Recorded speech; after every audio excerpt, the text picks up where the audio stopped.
live on YouTube. Probably up by all right, so we're going live on YouTube. All right, let me get this right here. All right, today we're going to continue our process of sanctification. All right, we have just come off our Feast of Tabernacles, in which the Most High has given us words of sanctification, nothing but words of sanctification, preparing us, sanctifying us, showing us the way to his salvation. And last week, and we were not on air, but because we're in the bushes, last week we looked at fear. We looked at Revelation 21:8 and the fearful and unbelieving. So we look at being fearful and how that can keep us out of the kingdom. And today we will look at liars, lying.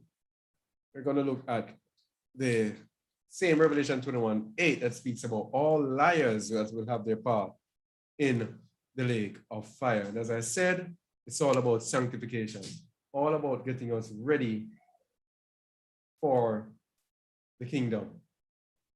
That's just it. All right. I want to welcome those already, of course, on Just a Word Radio at justawordradio.com who are listening live, and those who are on Just a Word TV listening live, and for our listeners on YouTube. I want to welcome also our Just a Word family who are here on the chat. Okay. All right. Oh boy, I just remember that I promised someone to send the link. I will just have a little hold up. I promised someone to send them the link. So let me just get this invite and send it to this person before we begin. All right. So yeah, where is it? Okay. Where was I again?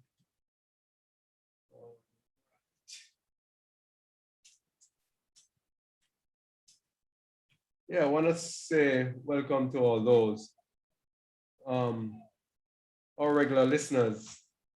We were away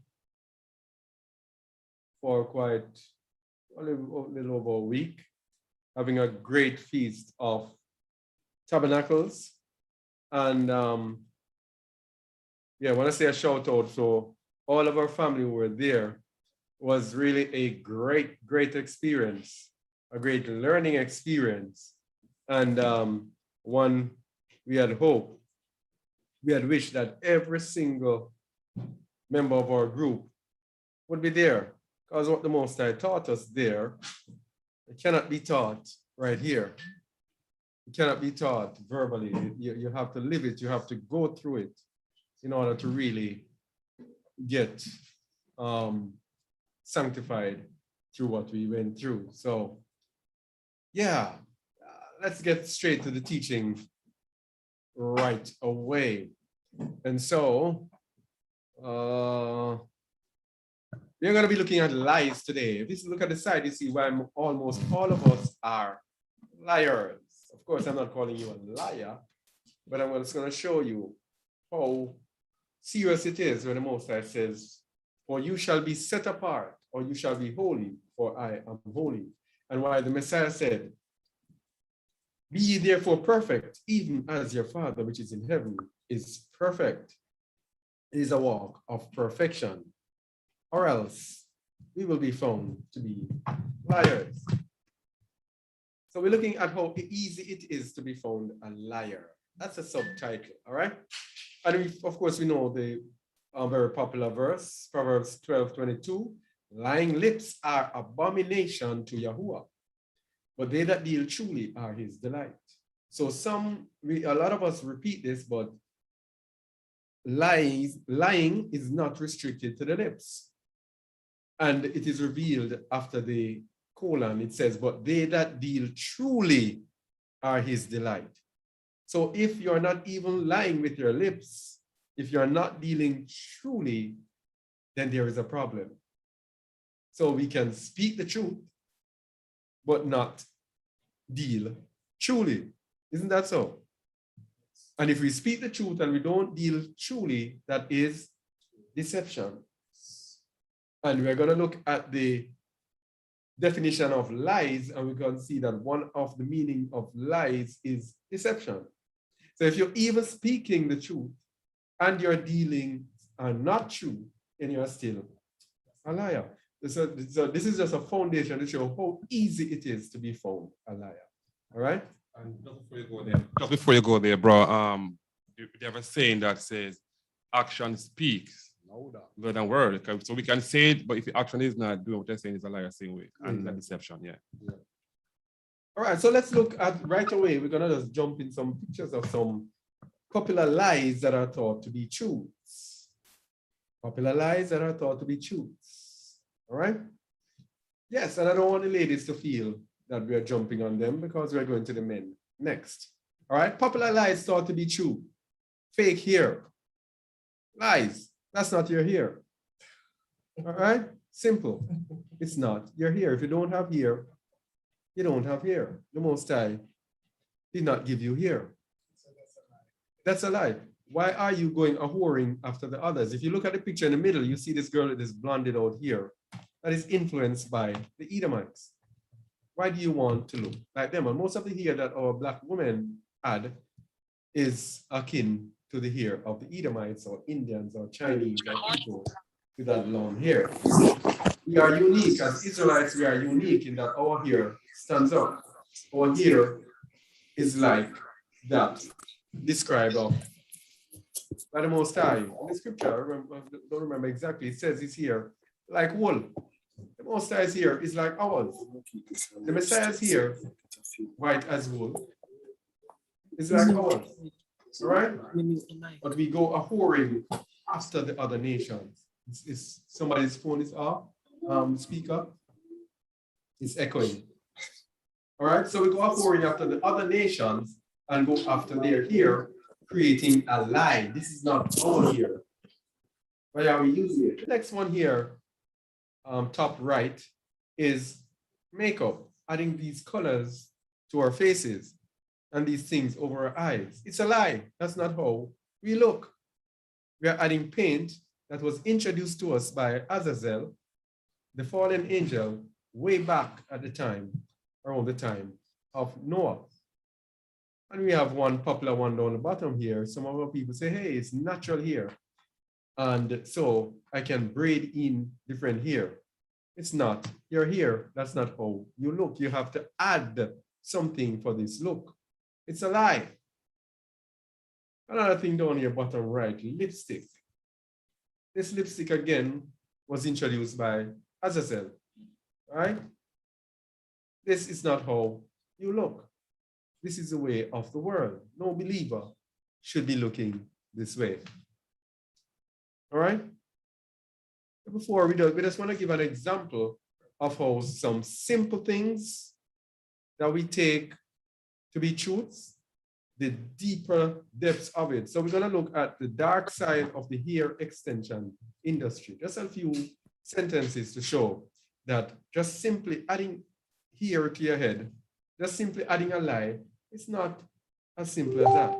It's very complex, and Satan takes advantage of almost every opportunity to pollute us.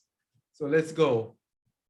The hair extension industry. This article tells us about the hair sale come from poverty-stricken people who tour villages in India, China, and Eastern Europe, offering poverty-stricken women small payments to part with their hair. All right, they pay these people to get rid of their hair, and then they sell it for great amounts worldwide. All right, so here's what we want to get about our, that is very, very significant for us. Let me see. Let me see, we want to get at the temple here. All right. A lot of the here is given in sacrifice. Sacrifice. However, not all companies pay donors. In temples in South India, devotees travel for hundreds of miles and queue for hours to have their hair tonsured or ritually shaved. It was before that. Yeah. Ritually shaved. Where is it? Some have prayed for a child, others for a sick relative or a good harvest. And when their prayers are answered, they offer up their hair. So when you buy that here, you offer up, you buy something that is in sacrifice to. Sacrifice to? To idols. And the Messiah said in the book of Revelation that I think it was Jezebel that encouraged them to eat food offered up unto idols. Yeah, a woman encouraging them to do that. So this is here offered up unto idols. All right. So that is just a little sketch. All right. They have a representative based in India who buys it straight from the temple and ensures the money is funneled directly back into the local community to fund medical aid. So that is just one aspect of it that we're looking at. A simple thing like here, it has dark connotation. All right, so that was it for the woman. Let's look at it for everyone. Popular lies thought to be truths. All right, people believe in their politicians. They're liars. You cannot be a politician unless you are a liar. And so no politician can come to you with the truth. Top left. In the middle here, we have, let's go down to the bottom. Bottom left, a more obvious truth is the pastors who tell us nothing but lies in order to keep us in their religion and to get rich and stay rich of our people. So these people are thought to be people who are speaking the truth. They are nothing but liars. Down at the bottom right here, we have actors and actresses. We idolize them. We put them up on a pedestal. We want to be like them. These people are liars. Acting is lying. The best actors are those who are more convincing in their roles, isn't it? Yeah, go ahead. Yeah, it speaks for itself, acting. Because you're going to act like you are or act, So the word act, if it may mention, we are considered is a lie. Yeah. And people complain when they see Edomites collecting these awards for best actors. Best liars. They are the best liars. Yeah. So most naturally, they're going to be the best actors. All right? It's no two ways about it. So our people, we laud them and Sidney Poitier and Whoopi Goldberg and you have Morgan Freeman, all these people, Denzel Washington, exalted. And this one up at the top right, what is his name again? Yeah.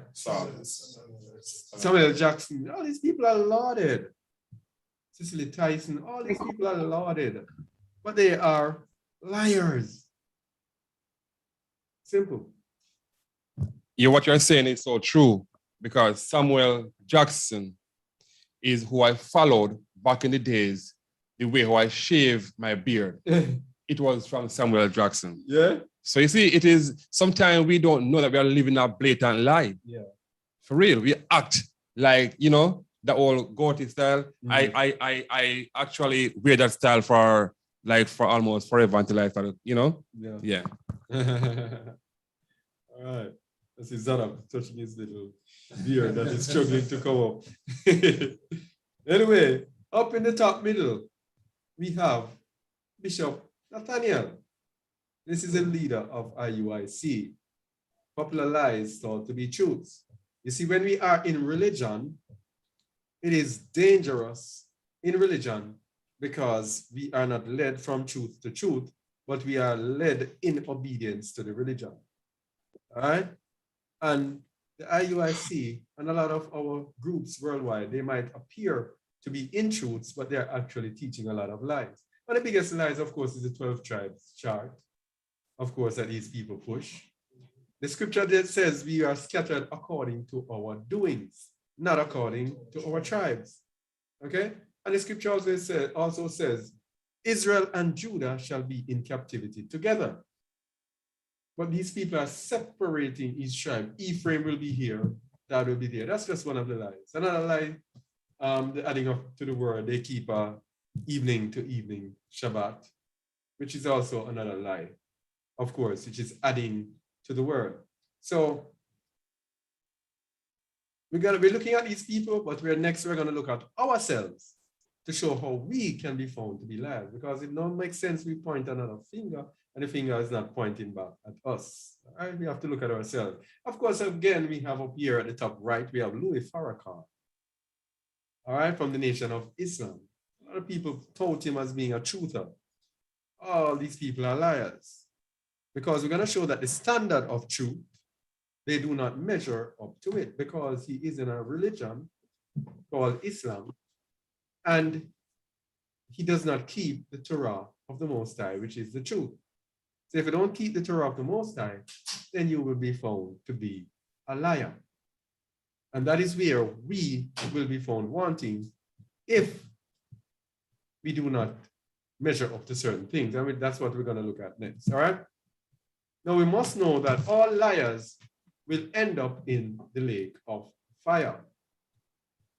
All liars will end up in the lake of fire. Let me just get this Bible. Proverbs 19:5. Yeah. Proverbs 19:5. Go ahead, please. Proverbs 19, verse 5. A false witness shall not be unpunished, and he that speaketh lies shall not escape. All right. A false witness shall not be unpunished, and he that speaketh lies shall not escape. And we know that escape literally means he'll be punished on earth, but it also means that he will be punished in the judgment, as we get in our seed verse, Revelation 21, verses 7 to 8. Before I go, can I say something on the first verse? Yeah. All right, just for anyone who might be wondering about forgiveness, if we see the title here, all liars will end up in the lake of fire. It did not say all the ones who lied will end up in the car. Lie will be in the past. Yeah. So the word liars means that you're continually lying. Verse Revelation. Verse 7. He that overcometh shall inherit all things. Inherit all things, and I will be his alloy, and he shall be my son. Verse 8. But the fearful and unbelieving and the abominable and murderers and whoremongers and sorcerers and idolaters and all liars shall have their part in the lake, which burneth with fire and brimstone, which is the second death. You see why it's important for us to have this teaching? A lot of people are going around looking on things. I wouldn't say it trivial, because everything is important. But if you might focus on one or two things. You have some people focusing on you're keeping Christmas, and you should not be keeping Christmas. You should be keeping the feast. Some people keeping the name. You're calling on the name JC. Other people focus on certain things. But these ultimate things that are telling you how we're going to end up in the end, the qualifications that we must overcome in the end, we tend to kind of trivialize it. How many people here will be doing a teaching on liars entering? Not many people. Most of the teachings are against certain things. But it says all liars shall have their part in the lake of fire. So why are we not looking at it? That's what we're going to be doing today. Looking at how we can overcome this hurdle of not being those liars who end up in the lake of fire. So we'll begin by looking at the root meaning of liar. And when we look at the root meaning of liar, we're going to see how easily we can be drawn into destruction. Root meaning of liar comes from the Greek pseudes. Pseudes. It comes from G57, 5574. The root word means untrue, that is erroneous, deceitful, wicked, false, lie. Look at it. Untrue. Untrue is a very, very broad term. So married is the ones who are married. Unmarried is one who are not married. So untrue is the opposite of true, a liar. Exactly. Yeah. So anything that is not perfectly true. And this is what I would say to people. Oh, it doesn't matter. Like, for example, you're talking about the name. And they say, oh, it doesn't matter. That is the English version. Or, oh, it doesn't matter. You spend your time thinking on those trivial things. Let us just concentrate on JC and him crucified. Something like that. Every single truth is important. Because if it is not totally true, it is what? A lie. Or It's a lie. Sorry, but see, it is just dawning on me here as I look at the root word, the definition here, that one of them is false. Yes. And you show some pictures at the beginning of the presentation. And it is when you put the pictures up that it hits me and said, wow, we practice lies and don't even know. So a false here, and we all call it that, don't you? Yes. We call it that. That's what we call it. Yes. I mean, from I was born, that's what when women used to wear wig to church, they call it false here. So that's a lie. And the scripture said, all liars. So it really dawns on me. If I paint my lip red, blue, pink, or green and go there, I'm giving a false representation of the color of my lips. You know, we really understand what lying is, because all liars are going to be cast in the lake of fire. Not some, not most, but all liars. So it really struck me. I know we call it false and so on and false eyelashes, but it never really dawned on me until you put these pictures up. And I started to think, and everything that we know was false, but thought it was okay. Okay. Yeah. Because society has accepted it. Yes. Okay. Yes. Wow. And it brings us to Ecclesiastes, which says, there's no remembrance of former things. So we don't remember a time when women were natural. Women never cared for this. So now society is full of it. We think that it is okay. Yeah, because it's accepted worldwide. Yeah. And as you say, idols that we looked up to. You remember we were talking yesterday, we were going to the farm about how the wicked can deceive us. They put the same cheap lotion in a bottle and put a brand name on it, say Jergens. Oh, you have it. Okay. Sorry, stop. Okay.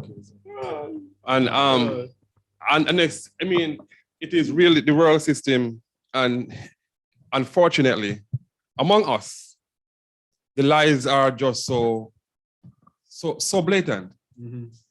I'm looking at this picture, and even some women, the Most High gave them their eyebrow the way of the Most I wanted, because He created man in His own image and likeness. And He said it's good, right? Yes. So if it wasn't good, would He allow it? Would He allow us to burn that way? No. All right.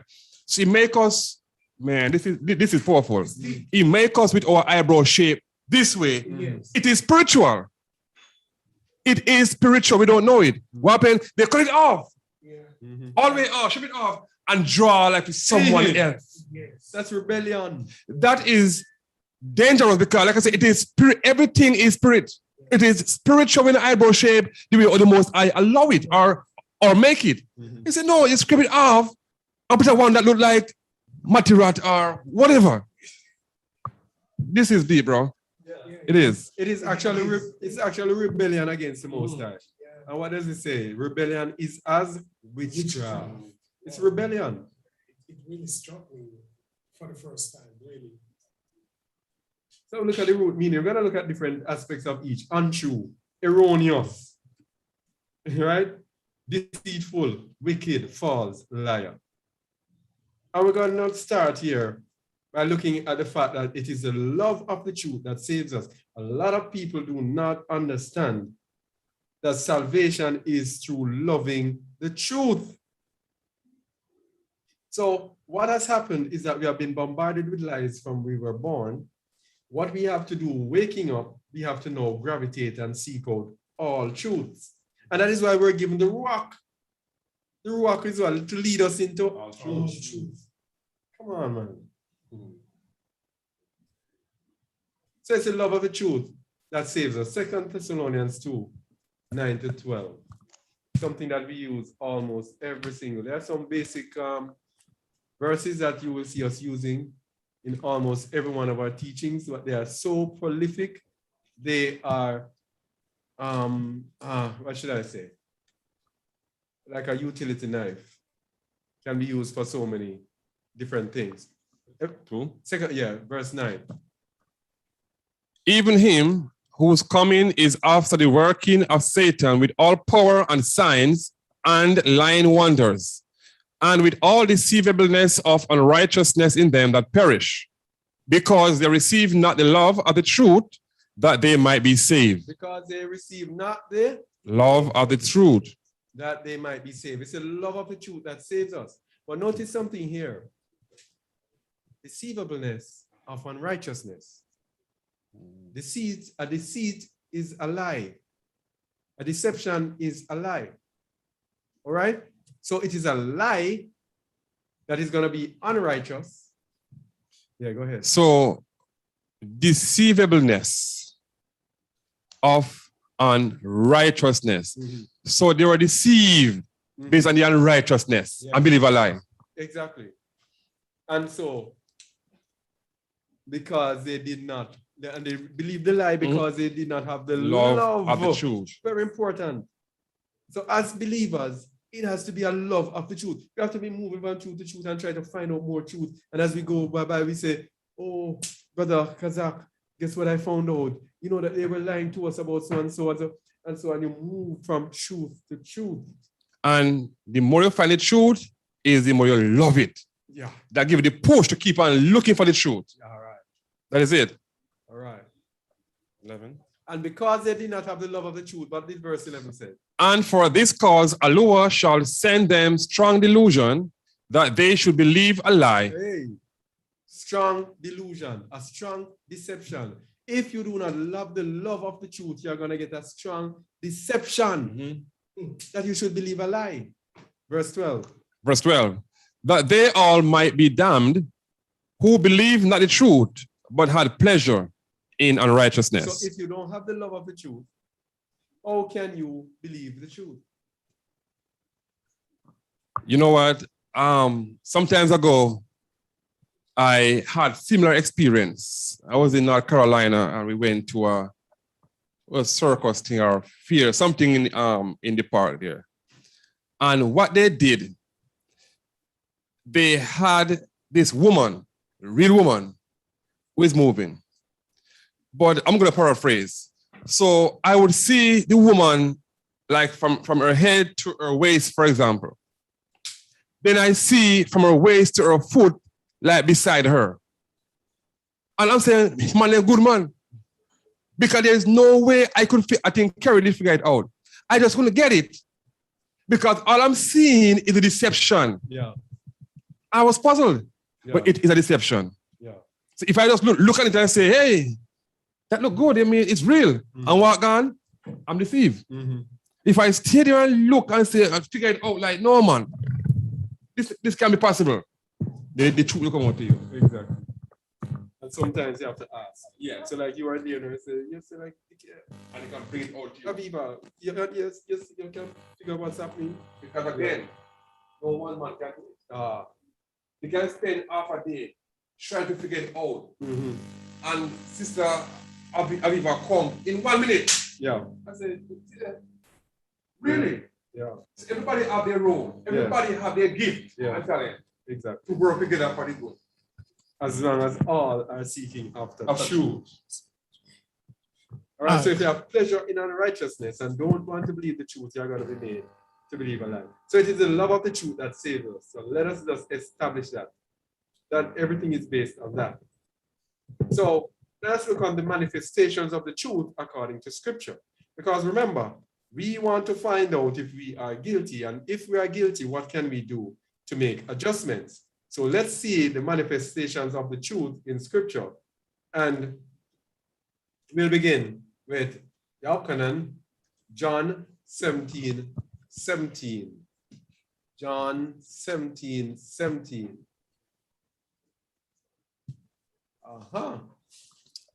Sanctify them through thy mouth. Thy truth, thy truth, thy word is truth. No, we're not. What a boy. Where you get mouth from? The water I'm just for a while ago. I repeat, sanctify them through thy truth, thy word is truth. Thy word is truth. Brother Michael, you had a verse again that showed the truth being, what was that again? The word being, yeah. It was Isaiah 48? No. All right, let me do another one in the meantime. Yeah, I think that's good. Yeah. So Psalms 119, 142. So I want to see what the word is, because if the word is the truth, Psalm 119, 142. This is another of the verses that you will hear us use almost every single, because these are core verses, integral, critical to our understanding of the way. 142. Thy righteousness is an everlasting righteousness, and thy law is the truth. Thy law is the truth. And the Messiah said, thy word is the truth. That means his word is the Torah. His word is the truth. All right? Let's go again. Yahuwah 1:1. The word is the truth. John 1:1. Famous verse. So loved by Christendom. Read it, please. In the beginning was the word, and the word was with Yahuwah, and the word was Yahuwah. And verse 14 says, that's the beginning was with the word was with the Yahuwah in the beginning. Verse 14 says, and the word was made flesh and dwelt among us, and we beheld his splendor, the splendor as of the only begotten of the Father, full of grace and truth. all right. So the word was made flesh. The word was made flesh. All right. The word was manifested in a man, the man Yahushua, Mashiach. Because Mashiach said in John 14:6, this is wrong. Let me just change this so don't deceive anyone. John 14:6.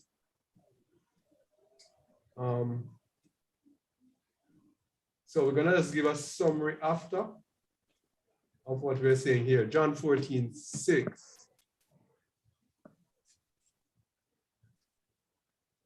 Read it, please.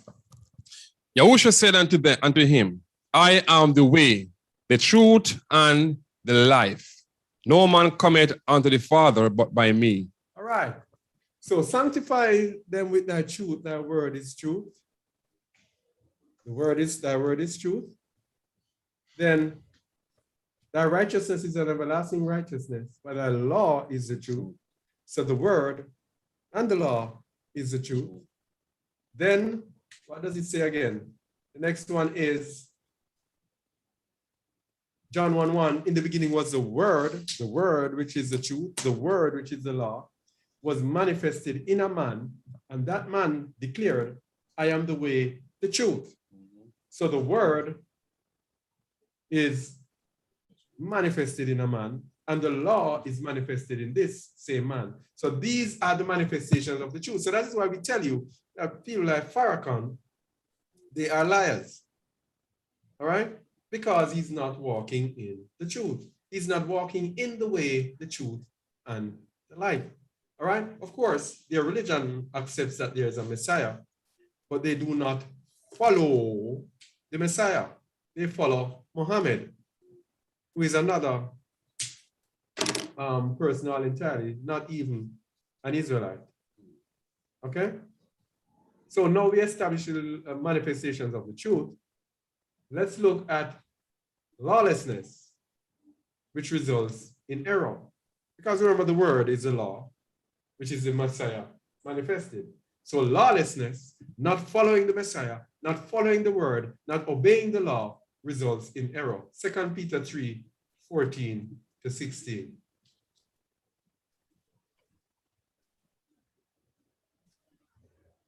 Second Peter 3:14-16.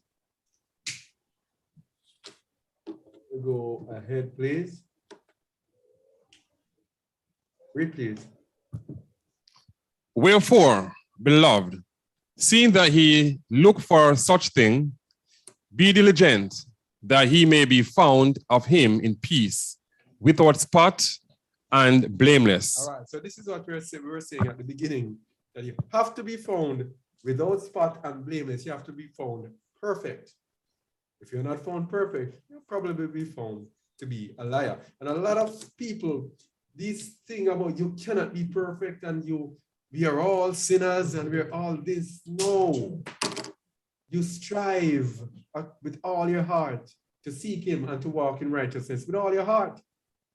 Then wherever the chips fall, we probably will be found righteous in his sight. All right? But if we don't strive after righteousness, we are simply going to be condemned in the end. Verse 15.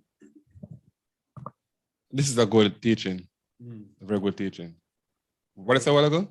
It's a good teaching. Yeah, man. Yeah. Verse 15. And account that the long suffering of our Yahuwah, our master, is salvation, even as our beloved brother Paul, also according to the wisdom given unto him, written unto you. It's Shaul here. Oh, Yeah, Paul is a false Paul. lawless one. Yeah. JC. Yeah, similar to JC. Verse 16. As also in all his epistles, speaking in them of these things, in which are some things hard to be understood, which they that are unlearned and unstable rest, as they do also the other scriptures and their own destruction. There are some people here discounting Paul, Shaul, that he's saying, oh, they call him Paul. Oh, Paul is a fake. He's a this and he's a that. No. Shaul's epistles have some things that are hard to be understood because the Most High made Shaul a stumbling block. He made the Messiah a stumbling block. As he promised in the book of Isaiah, it says, they shall be for a stone of stumbling and a rock of offense. So if you believe, he is precious, as it said in 2 Peter. Unto those who believe, he is precious. But unto those who are disobedient, he's a stone of stumbling and a rock of offense. That's what he said of the Messiah. It's the same thing with Shaul. If you are one who believes, you strive after righteousness, you strive after truth, then you're going to get and understand what Shaul is saying. But if you are disobedient, then you are going to struggle. Yes, so with him being a stumbling block, right? So let's say without the Messiah or without Paul's message, you could live all you want to live anywhere, no problem. Smooth, no stumbling block. But where truth come now, that's where you're going to stumble. Yeah, of course. Because truth come in now. Because the truth cuts. It's a divider. Yes? So it says, those which are unlearned and unstable rest. Unlearned. Unlearned in what? In the truth. As they do also the other scriptures unto their own destruction. So if they are unlearned in the scriptures and unlearned in the way, unlearned in the truth, they are going to go unto destruction. Yes? Verse 17. Ye therefore, beloved, seeing you know these things before, beware lest ye also, being led away with the error of the wicked, fall from your own steadfastness. All right. So you see it? Seeing you know these things before. Like us here, we know and understand these things. Beware, lest we, being led away with the error of the wicked. What is the error of the wicked when it comes to Shaul? Twisting is the eighth word. They twist it because it's hard to understand. So they ring and twist it to their own destruction. No, the wicked. Oh, the wicked. Remember, the wicked have wicked intention, as we were saying this morning. The wicked Yes. wants to do wickedly. Wickedly. Not those who are just deceived. We're talking about people who intentionally use it for their purpose. Yes. So that's what the wicked does. They'll take Shaul's writing, just like what the other scriptures, to build their own doctrine for their own deceit and purpose. Just like that. And I was just thinking, if the unlearned can read straightforward scriptures and twist it, how much more they're going to twist Shaul's one, that is some of it that are so hard to understand. Yes. That's why Pastor Pope Chapter and others run to Shaul's writing every time, especially when they want to say they're going to trample on the laws of the Most High. They run to Shaul's writing. It's hard to understand, and as is rightfully said, the Most High make it that way because the wise are the ones. So everybody's not wise. Yeah, exactly. Are the ones who's going to go to him and ask him for the ruach to give them the understanding and lead them from truth to truth. To truth. So we have, from error to truth. So we have to understand the foundation, a foundational understanding that we have already laid out here. And just a word, when you look upon precept, the Most High gives everything to us, several things to us as stumbling blocks. He gave us Shaul, who they created Paul from him and made a stumbling block. Yes. He gave us the Messiah primarily as a stumbling block. If you don't want to believe the Messiah is a stumbling block, he gave us precept upon precept as a stumbling block. If you use precept, you can get wisdom and understanding. Yes. But if you do not, then the same precept upon precept is now destruction. And you can go and fall backward and be broken and snared and taken by the same precept upon precept that gives you wisdom. Same thing.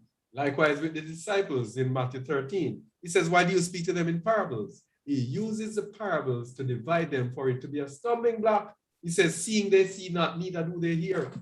And he says, unless I should speak to them clearly and they understand. I don't want them to understand. It has to be a stumbling block.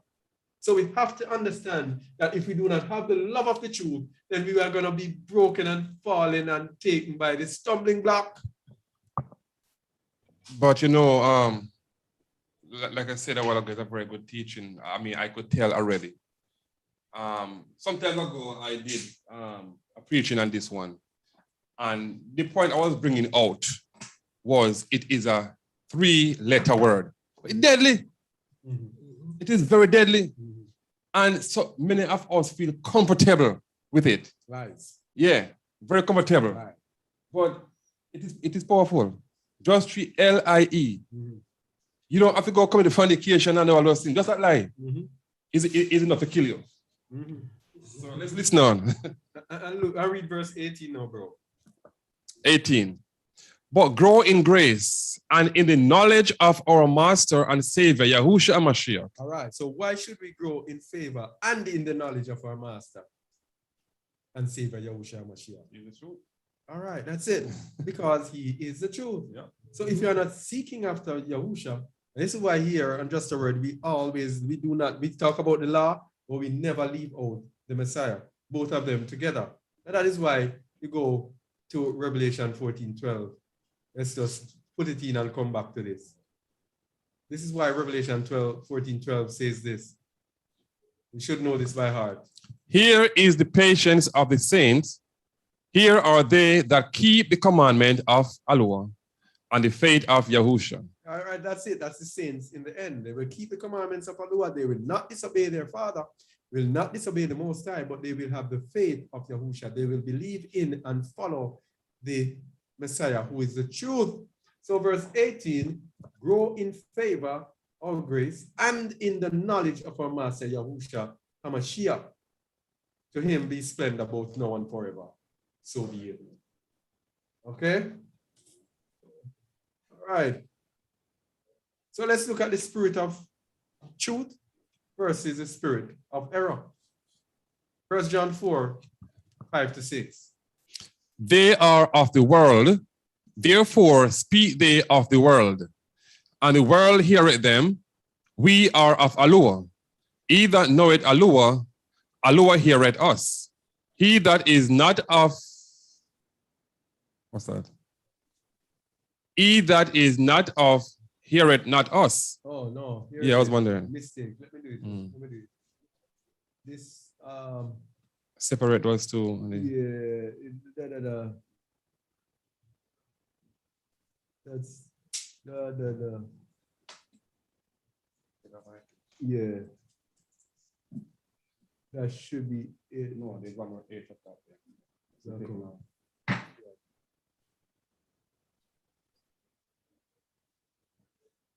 One more H where? After Yahuwah.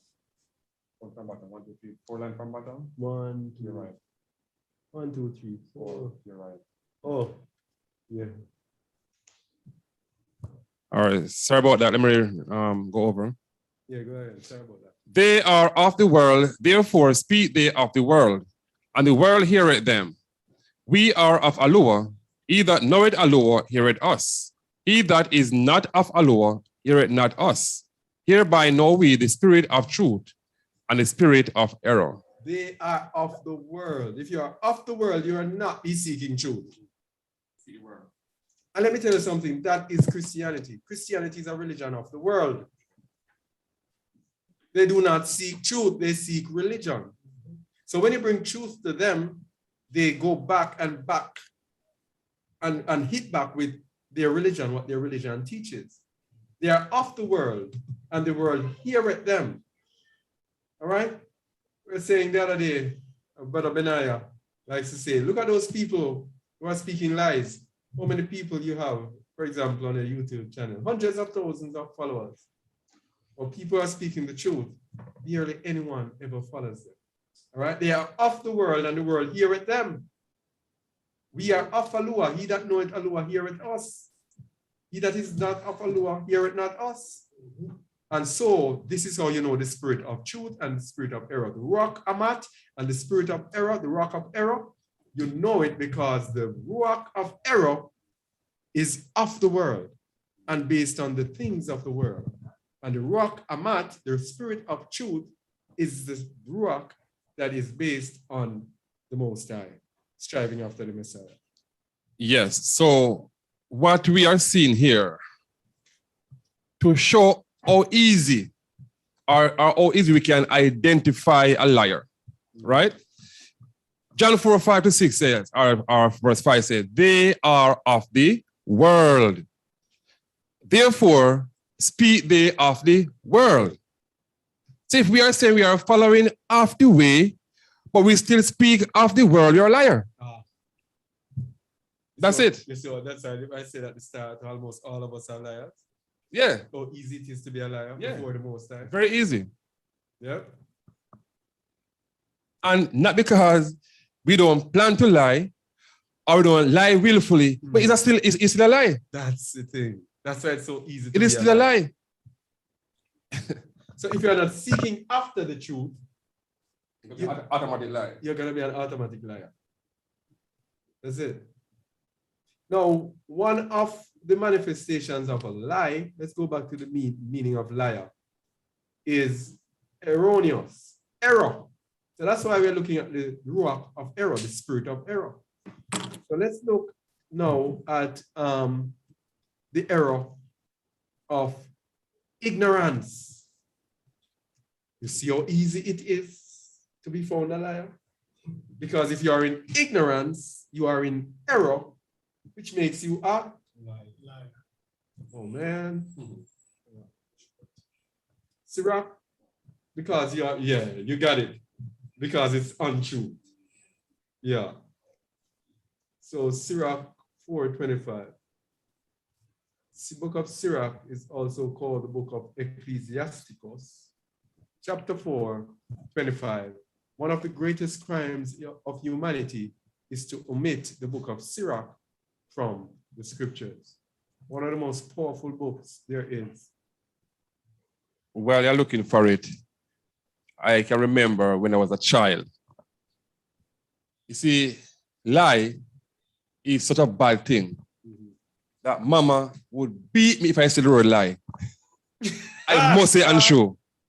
Yeah, if I use the word lie, it's a spanking or ring my ears. Yes? That's what bad lie is. Yeah. Don't even say the word lie. Wow. So we must say it's untrue. If you say a lie, whoop, it give you a slap. Shalom, yeah. You are serious. No, that was mama. Oh, mama. Oh. Yeah. Yeah. All right. Sirach 4:25. In no wise speak against the truth, but be abased of the error of thine ignorance. Be abashed. Abashed of the error of thine ignorance. But Amikai, you can pass me tablet, please. Be abashed. I looked up for the word abashed, but I don't remember it. In no wise speak against the truth. Yes? So a lot of times you're out there telling people and giving people the truth. And you have to be battling people. Yeah, go ahead. Okay. In no wise speak against the truth. So one should not say he did not know it is not the truth. If they had the love for truth, they will know. Simple. So we should not, the word said, in no wise, no matter what happened, speak. In no wise, speak against the truth. I mean, don't do it. Am I right? So if I come to you and I'm giving you truth, and if you are seeking truth, you should know it is true. Because you will prove all things. Exactly. So if you are in the same line of walking in the way, we shouldn't know why it's go against the truth. No wise. No at all. But it says be abashed. Be abashed. Made to feel uncomfortable, disconcerted, or embarrassed. So you must be embarrassed or uncomfortable with the error of your ignorance. So when you are found to be in ignorance, you're not supposed to be defensive or offensive or attack people. It says you should be ashamed, uncomfortable with the error of your ignorance. Let's look from but be abashed of the error of thine ignorance. Can we blot out ignorance? Can we get rid of it? By seeking the truth. And denying self. You see that? Yeah. Denying self. Yeah. But be abashed of the error. The error comes as a result of thine ignorance. That is it. The error comes as a result of ignorance, and it is only when you deny yourself can you now be ashamed and uncomfortable. Because if you deny yourself, it is no longer you and your ignorance. No. Talk to me now. The Rakamat is going to come in and give you the truth. That's it. And lead you to the truth. So, let's go. So the ignorance is error. And that error, of course, leads you to destruction. And that error, of course, is a lie. And it brings us to one of our more popular verses again. Which one is coming up next? Error of ignorance. Ignorance. Which one is coming up? Yes, man.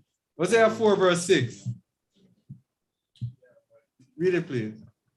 4 verse 6. My people are destroyed for lack of knowledge, because thou hast rejected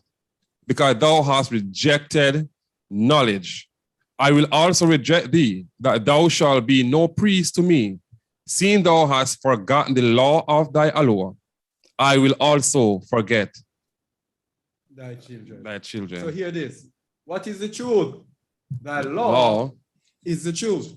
So you reject the law, you have forgotten the truth, he's going to forget your children. And because you have forgotten the truth, you have forgotten the word, you've forgotten the way, you have forgotten the truth, you will be destroyed. Because you do not seek the knowledge. You did not seek the truth. You rejected it. He will reject you. Simple. Very, very, very simple, my people. That is the error of ignorance. So we have no excuse to be in ignorance. We have no excuse to be in error. We have no excuse to be found a liar through error. All right? So another one of the, let me see, let me go there. Root meanings is number 3, deceitful. Deceitful. If you are deceitful or if you are in deceit, then you are going to be found to be a liar. So the deceitful are liars, according to scripture. Proverbs 14:25. Proverbs 14:25.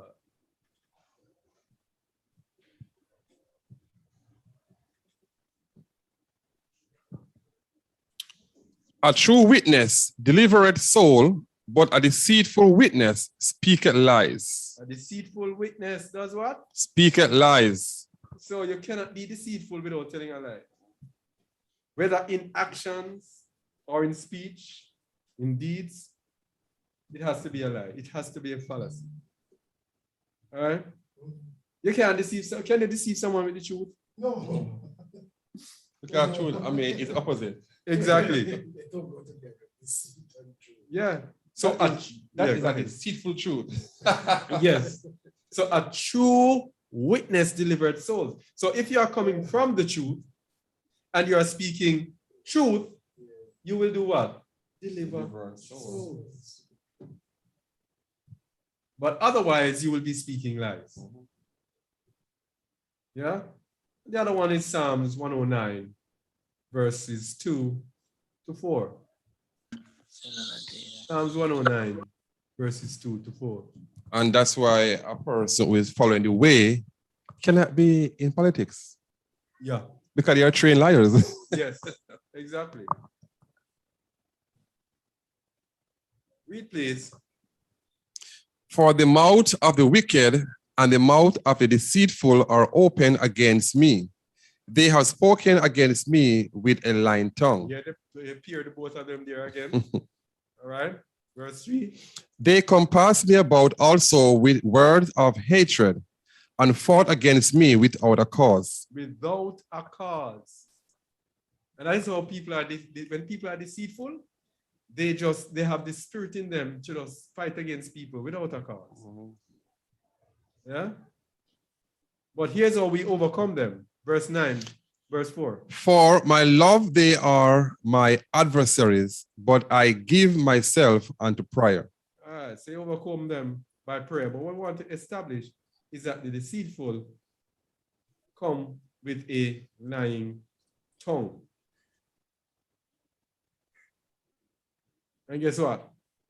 Most High hates the deceitful man. He abhors them. Read, please. Thou shalt destroy them that speak leasing. Yahuwah will abhor the bloody and deceitful man. Abhor there. What's the meaning of abhor? Detest. Hate. Do away with. Ah. All right. So earlier, Brother Michael had told us about the lotion that was being sold under different names. And remember, he was telling me about a certain product that a certain company had right here when he was in the supermarket. A certain product that they had. And he was told by someone giving him a heads up that it's the same thing as a more expensive brand, but it's only under a different name. Oh, yeah. Yeah, we're just telling you. We'll go on the ones that are public. Because that person told him, that person was working there. All right. Discriminatory pricing. All right. This comes from the Torah, of course. Leviticus 19, verse 36. Leviticus 19.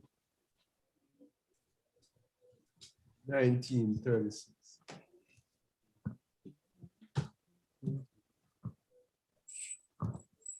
All right. Read, please. 36, right? Just balances, just weights. Brother El Pedro. Okay. Just balances, just weights, a just effort, and a just hin shall he have. I am Yahuwah, your Aloha, which brought you out of the land of Egypt. All right. Just balances, just weights, and just if and just in. You cannot falsify weights. This is speaking about spiritually. This is speaking about the same thing that we're talking about. Using the same thing and charging different prices for it. Same, it comes out the same order. Micah 6, verse 11. Micah 6:11.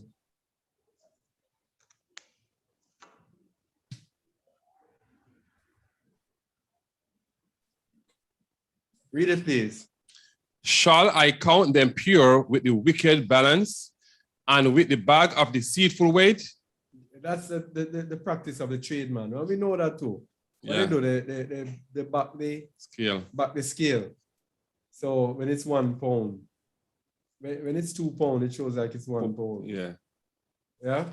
Many people do that. And we have the fishermen doing that as well. There are some fishermen that walk in the town selling the fish. When it's 1 pound, it show like 2. When it show, yes, show like 2. Sorry. Yeah. The fisherman selling the fish. And I remember a brethren was telling me that he bought the fish in the town. I think he said it was about 7 pounds. They told him, or 8 pounds. And when he went home, it was 5 pounds. Wow. It's the same principle, using different things, falsifying the weights.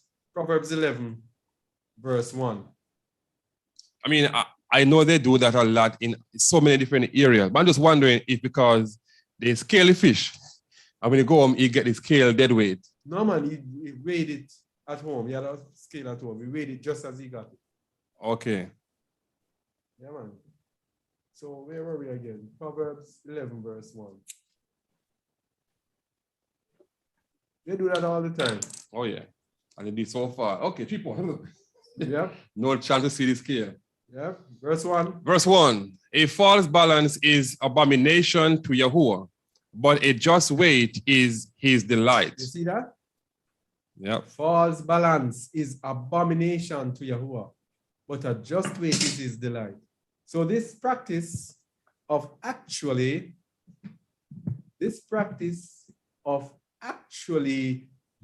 using discriminatory pricing as they do in this world is an abomination to Yahuwah. Using the same thing, packaging it differently, and charging hundreds of dollars over it. And we're going to see an example of which something can be sold for $10 and the same thing under another brand name can sell for $100 or $200. That's what they do. That is false balance. So let's go. HDMI cables. That's just an example. This website shows us a few things that they use discriminatory pricing on, charging different.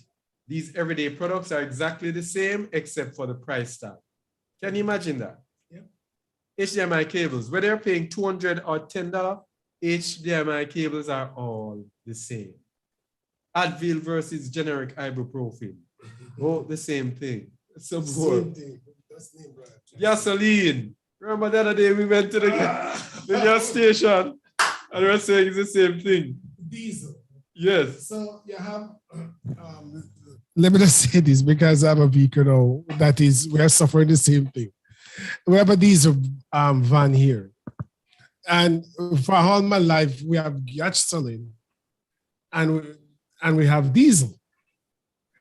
When we went to the gas station, I think Brother Amikai said to me, hey, you got to make sure they're putting the right diesel. I said, what do you mean? He said, there are 2 different diesel now. You have low sulfate and you have the regular diesel. Yeah. So because this is a newer vehicle, it might require the low sulfate. So when I asked the attendant, I said, what diesel using this? She said, well, it's a newer vehicle, says is a low sulfate diesel. Whatever that is. That diesel is $204 per liter. The regular diesel is $188 and $85.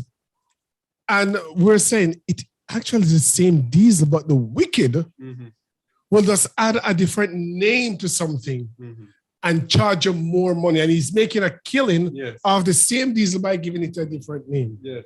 I just apologize to the Just a Word family and those on YouTube that are not able to see me.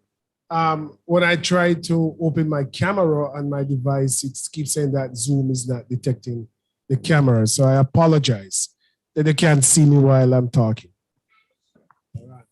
And you see, there's a way you can know that these wicked are wicked and lie. Okay, let's say somebody's working there. They know that they can make a mistake. So if they put one or the other in your vehicle, they would know that it's a big problem. So if the pump for the whatever, let's say, can fit in your tank, it can work. Because look at this now, the regular gas, the gas pump cannot hold, the diesel cannot hold in your regular gas pump. It is bigger. So you see? So if you hold in there, it can work. But like I said, these guys, they were trained to lie to us and to rob us and destroy us. But if we look at these things right now for what it is, we be saying, you know what? We can't beat them. It is time to leave them folks alone. Yeah. That's it. Yeah. Let's look at a couple more of their deception. Gasoline. We have milk. All right. Like gasoline, milk is regulated. That means the generic brand is more or less the same as the branded version. And they say nuts and seeds as well. And we know that we have some nuts that are packaged that are so expensive, but the same thing in the cheaper generic brand. Paper towels and toilet paper, of course, as we go on the aisle in the supermarket, we see different prices for the toilet paper. All right? Yes, there are some big difference when it comes to toilet paper, but its most basic level, it's still just paper. Candy. These are the garbages that we buy that taste good, but they're not good and packed with all sorts of chemicals to destroy us and pork and all of that. All right. Soaps and shampoos, of course. All right. That's another one. Allergy medications. Let's just run quickly through them. Furniture spray and dusting agents. Makeup. We don't want to see that. We don't want to see that. Laundry detergent. We're not advertising that one. Yeah, laundry detergent. Condiments. And condiments, they pronounce in French. Baking soda. Cereal. Another one of these foolishness. Yeah, well, these are just examples, yeah? Just examples of deceits that we go through every single day. Now we're going to look at a deceit that is in the homes of most of us. Can somebody tell me this deceit that we're going to look at next? It's in the homes of almost everyone. TV. Television. Tell, lie, vision, bringing the deceitful into your house. Sorry, before you do go, I just want to quickly say this to the family. I just want to say this quickly to the family. The other day we're in the supermarket when we're shopping for Tabernacle, and there's some boxed milk, cow's milk. We know that we only have cow. Yeah. That get this milk. The milk, all the milks were processed at a place in, I don't know if it's Kingston still or St. Thomas, for those who know Jamaican, called Seprod. One is called Nestle. I think Nestle and Seprod joined together. But Nestle is a brand name. So you have the separate milk, you have Nestle milk with diverse pricing coming from the same factory and from the same cows. Unless the Nestle cow is from Mars or somewhere, I don't understand that. I want to come from China. Well, if it's from China, it could be plastic milk. So I wouldn't even know to. Yeah, but what I'm saying is that the prices were diverse, different. Nestle was about 1.5 times more than the one that marks separate. Both of them have the Jamaican flag on it. I know the both companies merged, but what I'm saying, they're from the same bovine, the same cattle, the same cows, maybe feeding on the same things. And the Nestle, because of name brand, was more expensive than the separate, than the brand, the one that marks separate. So I asked a young guy, I said, what's the difference between the two milk? Why the price is diverse? He said, because Nestle, we know it's Nestle good. So it's okay, one cow good, one cow bad. I guess that's just how it goes. Then she put on Nestle because she took up Nestle and put it in her car. And when I said that, she put Nestle, I took up the separate and put it in her car. But I don't know, but they do these things and we buy big time into them. Yes. Just buy into it. Yeah. Yep. So now we see where is the headquarters for lies. The world system, right? The headquarters for lies. So we are seeing what can be done or what will be done if we decide that we no longer want to be among these wicked. So what will happen? We would detox from all those things they gave us and go forward. Because if it is not light, it is what? Truth. Yeah. So if we detox from them and leave them folks alone, seek to live the way all the most I want us to live, guess what?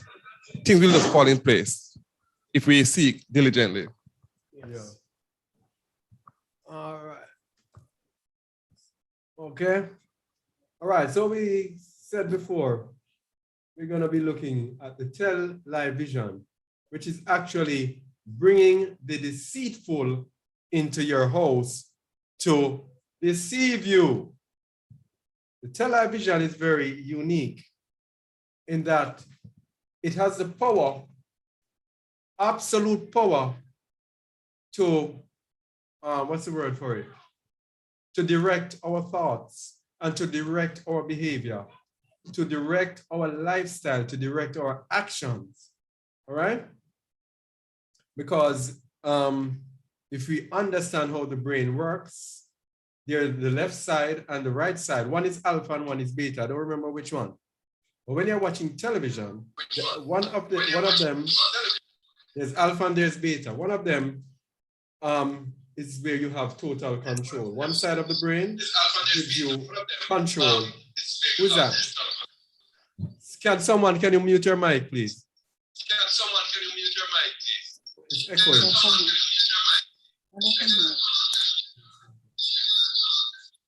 Is there anyone with their mic unmuted here? Kana.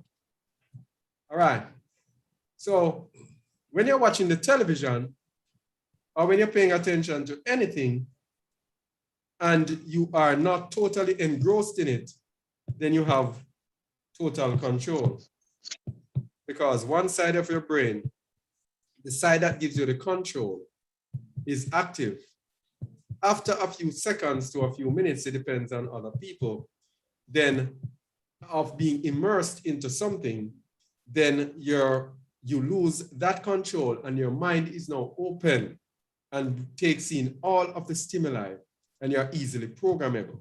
That is how people are hypnotized. After a while, they have this thing dangling and they keep watching this thing dangling for a few minutes.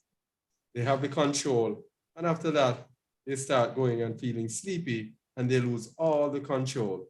And then that person can come and have command over them and programming in whatever they want to program into their mind. Now, if you notice when someone is watching television, that person is, for a few seconds, it depends. You have some people, especially children, when they're watching the television and you call them and you're like, Mahar, and you're like, Mahar. Mm. And you have to say, Mahar. He said, hey, yeah, man. You're hypnotized. And some people, it takes maybe like a 20-second, a 30-second before they go and totally consumed, didn't it? So these people, the wicked who make these things, they know that.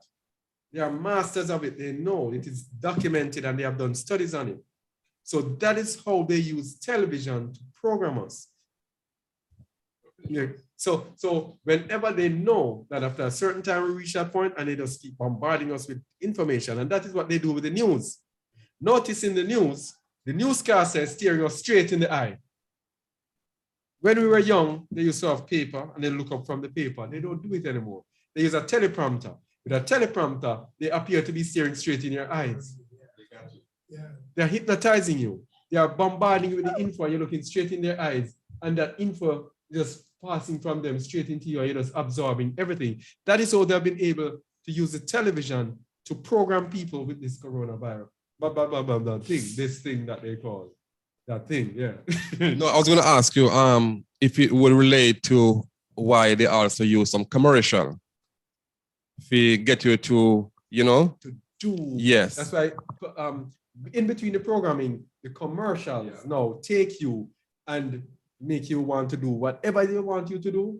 That's what you are going to do. Yeah. They want you to buy a BMW. They just bring a BMW and they attract you and get you hypnotized with some attractive woman, and then you are there and totally immersed. Yeah, go ahead. And just with your example, it could be that which is being played on the television, that which being played, that which is being watched.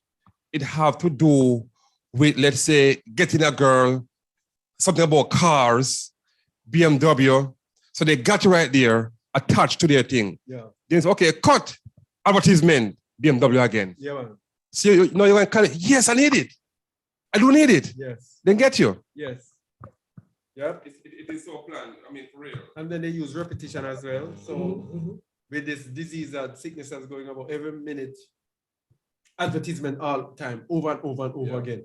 Get VC nated, get VC nated, and being programmed, you just get it. And that's why people they just go and just do it. They're hypnotized by this thing.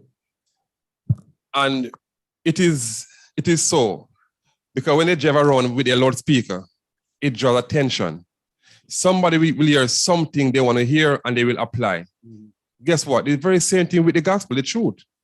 Some will hear it and listen and they apply. So we are seeing that when it's being used for the lying part, negative part, it will work for the ones who are seeking the world still. Yeah. You come around and you speak truth, the same TV, like just a word of TV. You go ahead and speak truth. Hey, if I get you like this, because you want truth. Very same thing. That's it. What do you desire? Yeah. So that is why we have to make sure what we do with our time. How do we want fun? Do we want, to be entertained? If it is so, you're going to be deceived by their lies. All right? And the television is very special because the television is visual. That is how the television is able to hypnotize you. Visually, you can be hypnotized. If you are listening to someone like a loudspeaker on the ear, some things can distract you. But when you are visually engrossed, it is hard to get you away. Yeah. I mean, I'm just wondering if that was the intention for it to be called television, but they changed it up so it don't seem too obvious. Yes. Because that's really what it is. Yes. Television. That's what it is. Brother Pedro wants to say something. Yeah, go ahead, El Pedro. Yes. I wanted to say first, Brother Hazard's microphone, you sound a bit far. I don't know whether it's me or everybody else here saw. But again, I confronted certain people during this week. The disease that we have around us now has been invented. Now they invented so-called medicine for it, and it's very expensive. The disease is fake, but now there's medication for it. Then I asked them, what is this medication made of?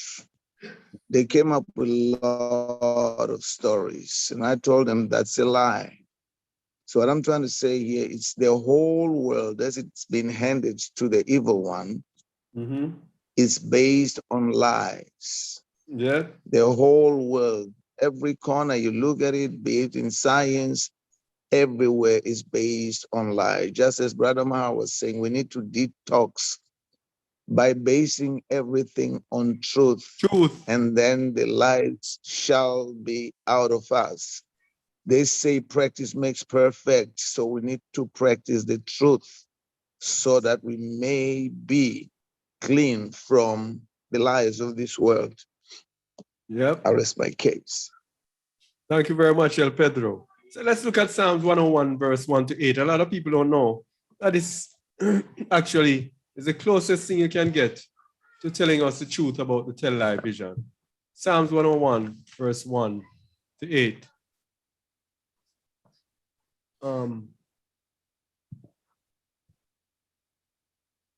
Read it, please, bro. I will sing of mercy and judgment unto thee, O Yahuwah. Will I sing? I will behave myself wisely in a perfect way.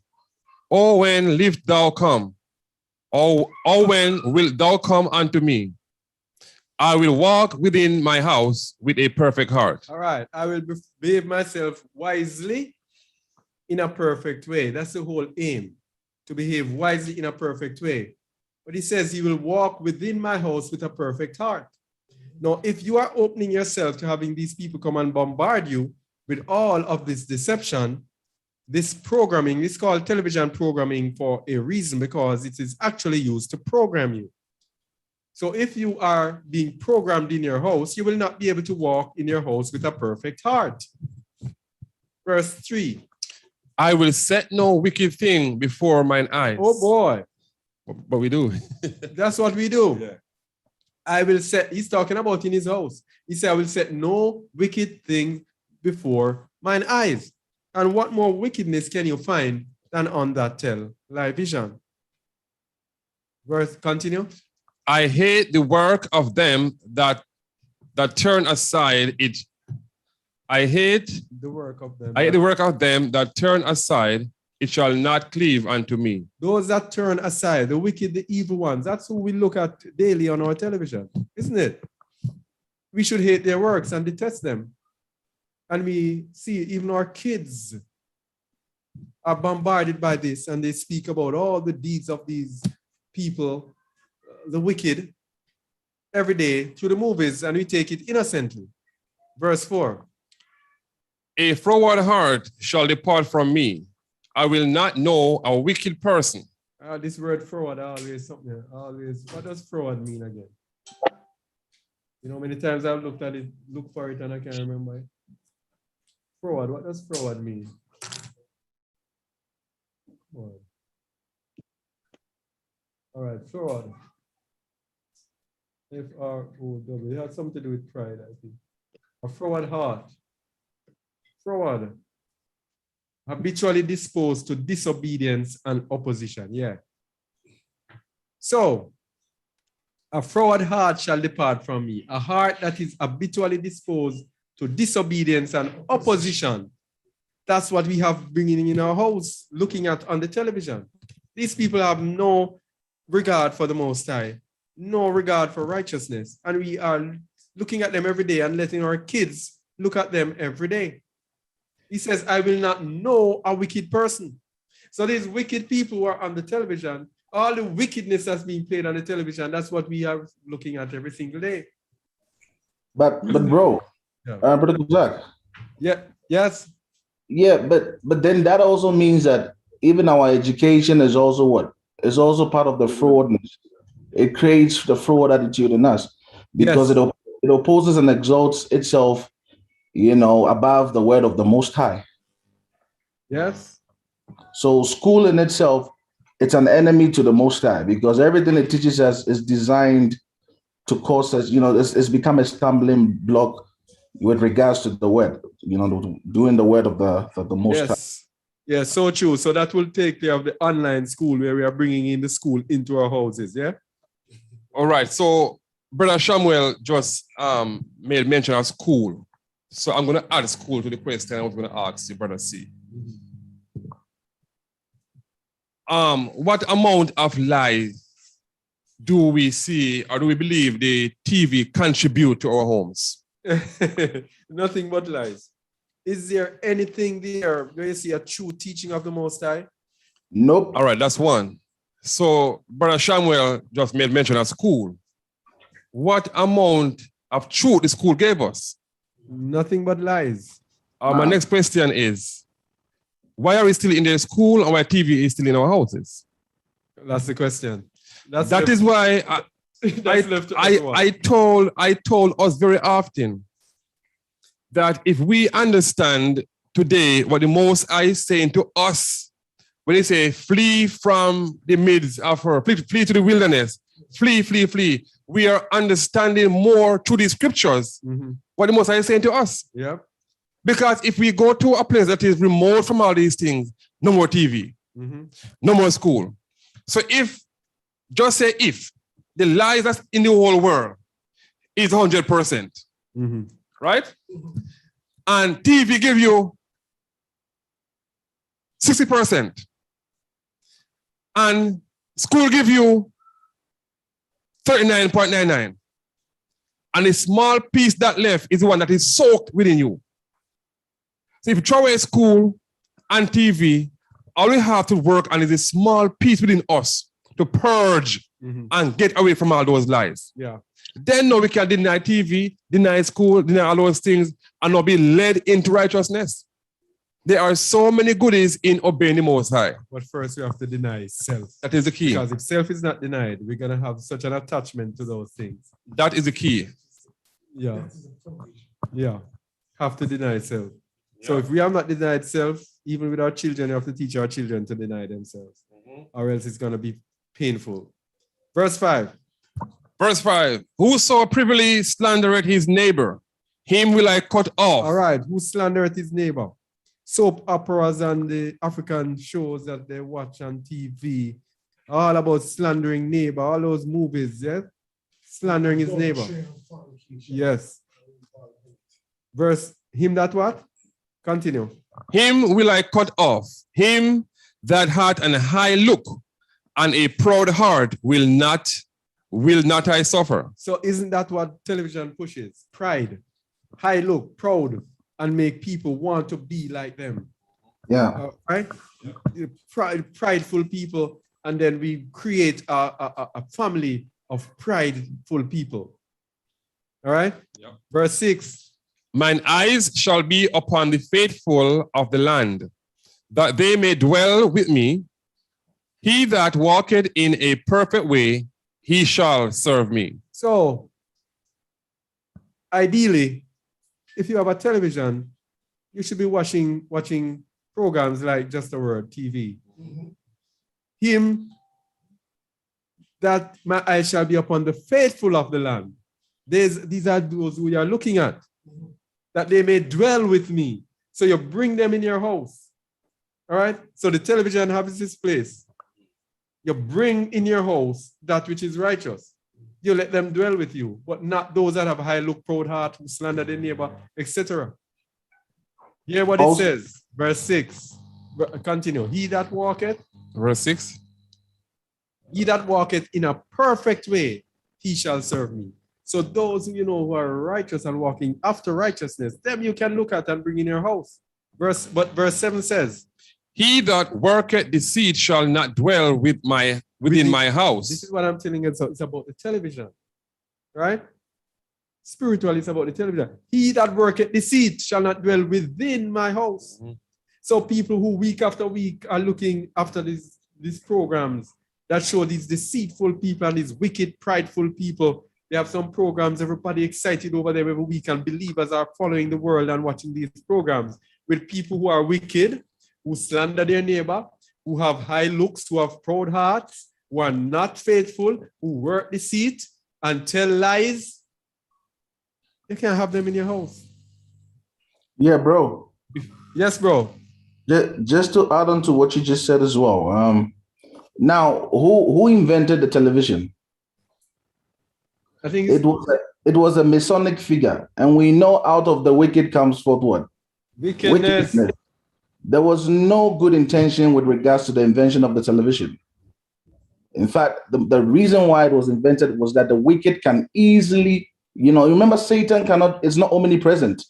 Yes. All right. So television is one of the ways they help their father, Satan, to be present at all places at the same time, influencing. Yes. So he uses his own. In 1927, that's when he used one Masonic figure, one of these wicked people, to bring about this television, which is now currently in our homes, influencing our every ideologies, thoughts, and pretty much educates us. So so the TV wasn't invented to bring life to anyone. It was invented to bring deceit, and we can see it in today's world right now. Awesome, bro. You're saying something, Zara? Oh. Yes. So this shalom everyone. What I've noticed as well when it comes to the television is that it's connected to, because you can have the TV there.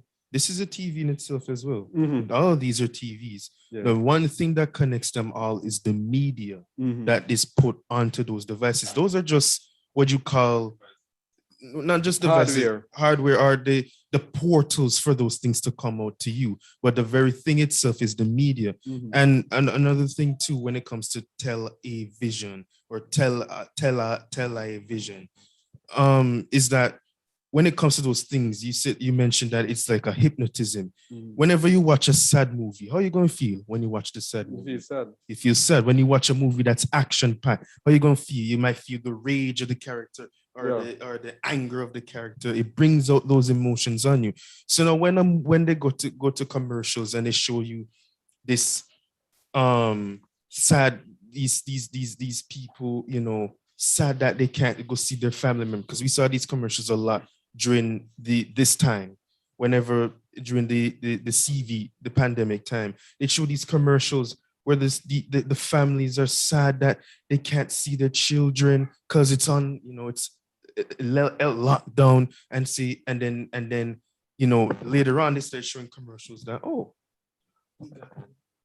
so now I can see my family, I can go and now my grandkids can come over.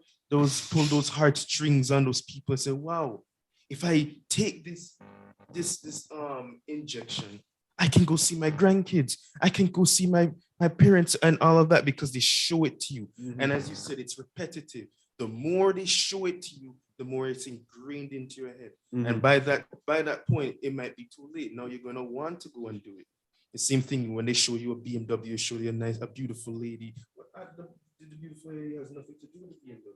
But because she's beautiful and she's standing next to a very good-looking car, now their soul, the man's lust for the woman, will now go to that car. Say, man, as he said, uncle, man, if I get that car, I can get a beautiful lady. That the lust starts to come out. So in all actuality, when the TV brings out the desires, it's the word device. I don't know, device or something like that. It brings out desires, the carnal desires that man has, and they do it very well. Yeah, and it's becoming much more wicked, because now you don't even have to bring this big hulking TV around. Smartphone. Yeah. Yeah. We read. We stop at. Okay, we read, he that worketh deceit shall not dwell within my house, right? There's a sign here, right? Yeah. So, it's a question. Would it be safe to say, let's say a news anchor, I don't really know any down here. Let's say the man who read the 10 o'clock news. He can be in our house through the TV. Yeah, he can be in our house with the TV. Yeah. So look at this now. And the reason why I'm going to bring this out is to show that television is the right choice to use here. Very perfect. He that worketh deceit shall not dwell in thy house. Look at this now. He that telleth lies shall not tarry in my sight. Because they're coming here to tell people lies. Yes. Yeah. So as soon as you see them and pick up on their lies, you just move on. You don't make them tarry, though, don't stay in your side. Because guess what? We are talking about deceit and lies. Yes, yes, yes. So if you are striving in the end as a believer to not come out to be deceitful and to not be a liar, how can you be inviting deceitful people and liars in your house to be looking at it every day and to be programming your children with the deceit and lies? Yes, I'm happy that point is brought up, Brother Kazak, because many believers will say, I'm not watching any movies, I'm not watching this and that. I only keep the TV in my house to catch up on the news. Is it beautiful? The news. I used to hear it a lot, and I used to even buy into it myself. I remember when Mr. Trump was running for president, and he was the first that talked about fake news. And even though he wasn't genuine, he wasn't consistent, because he called the news fake if it speaks in favor of him. But if the same news speaks favor of him, whether it is true or false, he will endorse it. So, but I started looking into this whole, is the news really fake? And I started to see that it is. Because I've seen whether him or another politician or somebody making a 2-hour speech, and they are making a point, I might use a word or a phrase, and the news grab that phrase. Say, for example, the person say, I don't like America, when America is doing something bad. But I love America when America is doing the right thing. Mm-hmm. The news isolate, I don't like America, and turn that and playing that clip. Yes. And then they have what they call them again, political analysts or some other things, and they turn it into a different news. The biggest fake news that I have really see going on right before my eyes is about the virus and the vac. It is blatantly, outrightly fake and lie, and the news pushes it. Now, family, as we just read here in Psalms, if this is the truth that we love, how now any one of us going to leave here this Shabbat, those of our family, those on YouTube, how we're going to leave here and you love the truth and going to hold on to say, well, I have it to follow the news. How are you now with a straight face is going to listen to Wolf Blitzer or whatever on the local, because the local news journalists says, some of them died like Michael Sharp, I heard that died from coronavirus, during Samuels, and they passed away. So I don't know the young people, but because I know like Wolf Blitzer and Dan Lemon, those the American ones and so on. How are you now, in the face of truth, is going to say, no, you keep the TV in your house because you want to catch up with lying, fake news. If your TV is only on Just a Word radio or Just a Word program or any other programs that you strongly believe is because all the truth is not lying with Just a Word, the most I use our people, or you keep it only on those for that sole purpose, then that's understandable. You must know your own heart as it relates to the Most High. But if you are only lying again to say, well, I watch Just a Word most of the time, and the other time you're doing something else with lies on the seat, how are you now going to justify that with your soul and your Allah? Good question. All right, so let's move on. Yeah? You can go verse 8.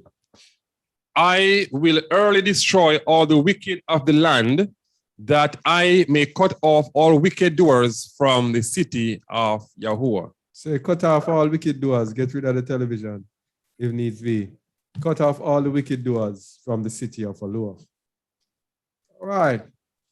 So, handling the word of Yahuwah deceitfully, because remember looking at the fact that we can all be deceitful, we can all be liars in the end.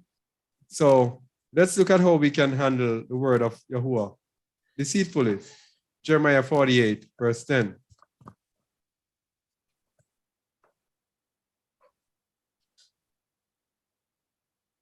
Read, please.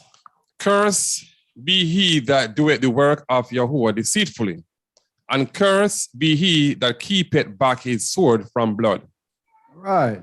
Brother Michael, you figure what that means? Curse be he that doeth the work of Yahuwah deceitfully.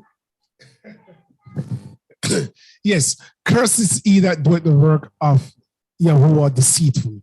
You have your own ulterior motive. Let me see if I can give an example from the scripture. You're doing the work deceitfully.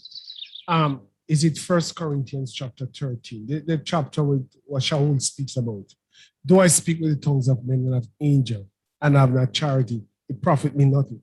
When we're doing, it appears as if you're giving. It appears as if you're doing something right, but your ulterior motive is for self-gain or self-exaltation. I show you another thing. You ever hear people love about charity organization and even Israelite get, I'm supporting this. Somebody, this terrible earthquake in Haiti, we love the people, the children, and you crying, and you're going to give. And you take up your hard-earned money sent to that organization, which 90 cents out of every dollar gone into somebody's pocket called administration costs. And maybe 10 cents is going to share with some other middleman who's going to rob out of it before the very poor that you're supporting. These people doing that, they get a lot of tax break, they get a lot of goodies and other things from the government for so-called charity. But we look at it and say, they're doing the work of the Most High. But you're handling the Most High work deceitfully. You know, one of the things that I love and admire about Brother Kazak, and it struck me so much. Jamaica, the world called a third world country. And if you live outside Jamaica, like how I was living outside Jamaica, and listen to what other people view about Jamaica, they thought that everybody's down here starving and dying for handout. And when I look at every other Israelite, and when I'm not talking about part of pork chops and TD Jakes and so on, I'm not discussing them. When I look at every other Israelite ministry, there are ministries that I was following that rebuke and debunk, no cash ups and so on. I know they're full with it. Go fund me, this, that, blah, blah, blah. When I was touched by the teaching of Just a Word, I started to search to see for a cash app or a GoFundMe or some sort of thing for funding to support the work, because the work needs to be supported. I see nothing like that. I couldn't find a thing when I finally connected with Just a Word.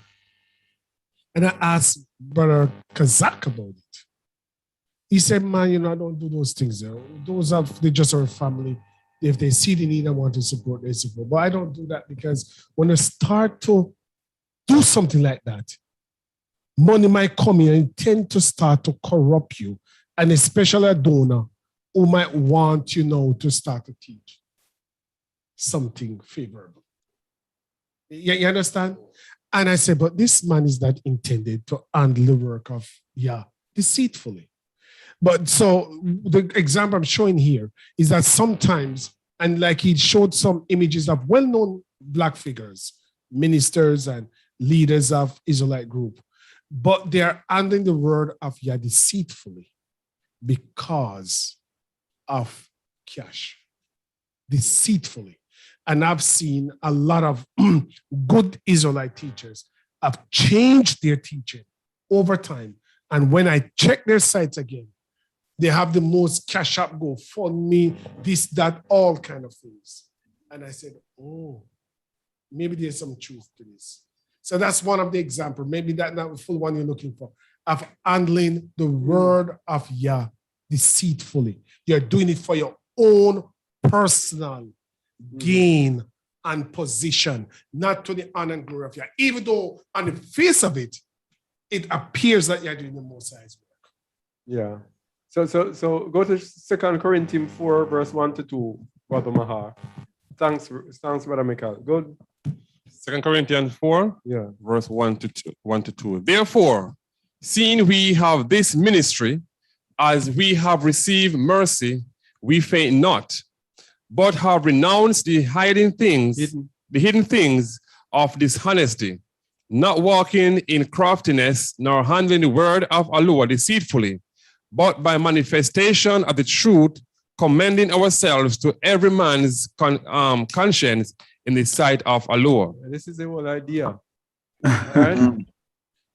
Not walking in craftiness, nor handling the word of Allah deceitfully, but by manifestation of the truth, commending ourselves to every man's conscience in the sight of Allah. I was going to add on to you to say 1 John 2:4 also tells us who handles the word of truth deceitfully, and that's exactly the precept. 1 John 2:4. Yeah. So no, we don't want to go there. We're gonna go there. Yeah, we're gonna go there eventually. All right. So we just want to know, the deceitful shall not enter the kingdom. Psalms 24, 3-5. All right, we already know that deceitful are liars, but let's just Psalms 24, 3-5. 24. Read, please. Who shall ascend into the hill of Yahuwah, or who shall stand in his holy place? He that had clean hands and a pure heart, who had not lifted up his soul unto vanity, nor sworn deceitfully. All right. Let's give you another verse. Trying to just up it a little bit more. Let me see. Zephaniah 3, verse 13. That's what was there. Zephaniah 3, 13.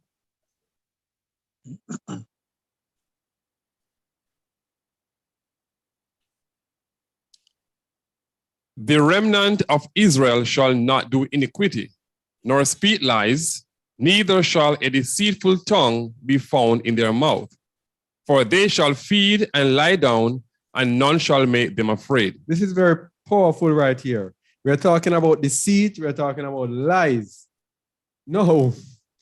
You see, this awakening has been good, and it has been very bad to a lot of us who are awakened. A lot of our brothers in the Hebrew awakening are in error because they place so much emphasis on who we are, not on what is expected of us. The children of Yasharal in the end are expected to be perfect. And when I say perfect, I mean walking in perfect agreement with the Messiah in obedience to the Father. It is not that we are Israelites and so, the Messiah is just going to do this with us and because we are Israelites. No, the same call for perfection. And guess what? We all agree that the word was written for Israelites. Yes. Yet still, the call to be blameless and spotless and everything is ignored all of a sudden because we are Israelites. The call was being made to Israelites to be perfect. It says the remnant of Israel shall do no iniquity. That means they will not be repeating sin, nor speak lies. Neither shall a deceitful tongue be found in their mouth. Simple. So it is not a call for call's sake. It's No. a call for It's a call for perfection. perfection. That is it. Yeah, that's it. Because it says, he that saith he abideth in him ought himself so to walk as he walked. The Messiah walked in perfection, and we as Israelites, he walked in perfection as a man. Now this is the difference. Christians having been here walking as the Almighty or a demigod. But he was a man. Because the Apostle Paul says there's one mediator between Allah and man. The man, Yahushua Mashiach. So he walked in perfection as a man, and he is the firstborn of all creation, the firstborn among many brethren, and we are the brethren who will also be born from the dead, just like him. But the same way he walked in perfection is the same way we are expected to walk in perfection so we can inherit what he has inherited. Simple. So to inherit the kingdom, we also, as Israelites, have to be in perfection. Bam. All right. So another one of the things in the meaning, root meaning of liar is false. And we already looked at the false things, etc.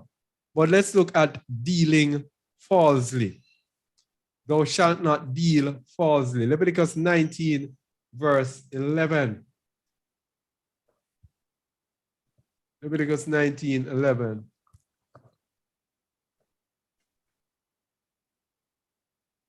Read, please. Ye shall not steal, neither deal falsely, neither lie one to another. See it? The lie and the false all in one. Deal falsely. And that, of course, speaks to action, not literally speech. Deuteronomy 5, verse 50. Hold on 1 second here, please. Yeah. Still in verse 11, right? Yeah. Ye shall not steal, comma, neither deal falsely, neither lie to one another. Mm-hmm. So we see here is a pen, you're trapped, you know. You see, do not steal, nor deal falsely, nor lie to one another. So let's say there's 3 persons here with a plan, a scamming plan, right? The one will be there who will do the actual stealing. Mm-hmm. One will be there with the getaway car, right? And one will be there to tell a lie. They're all in the same boat. Mm-hmm. Not because he didn't actually go steal, but he is in the same thing. Mm-hmm. So don't deal falsely. Yeah. So all of them would have committed exactly. transgression against the Most High. They were in 5, what was it, 50? Of course, a reminder that we are in sanctification mode. We are looking at sanctification. Deuteronomy 5:50, oh, I get 50 there. Deuteronomy 5 doesn't have 50 verses. Let me see what could it be? Deuteronomy 5:5, let me try it. I don't want to lose this one. Deuteronomy 5.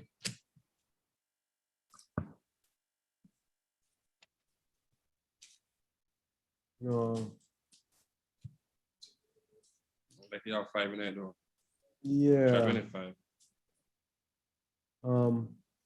No. Sorry. All right. Let's have to go past it. All right. Proverbs 12:17.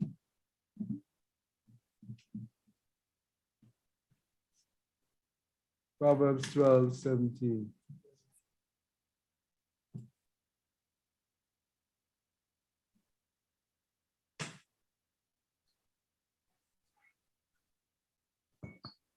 Read, please.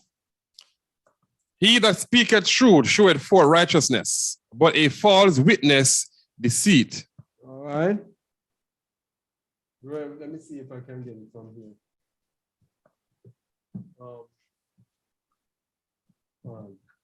We're not supposed to do that one today. All right. All right. So we're going to look precepts and statutes, bringing out the truth and the false way. So we're going to look how truth is brought out. Because remember, we said the word is the truth and the law is the truth. And we use precept upon precept. I remember there was a gentleman who came in and said we cannot use precepts to teach, and we are teaching wrong. All right? So we're going to look at precepts and statutes, how they bring out the truth and the false way. So for us to know the truth, we have to use the precepts. Psalms 119, verse 18. We're going to see who was wrong when that gentleman came in. Psalms 119.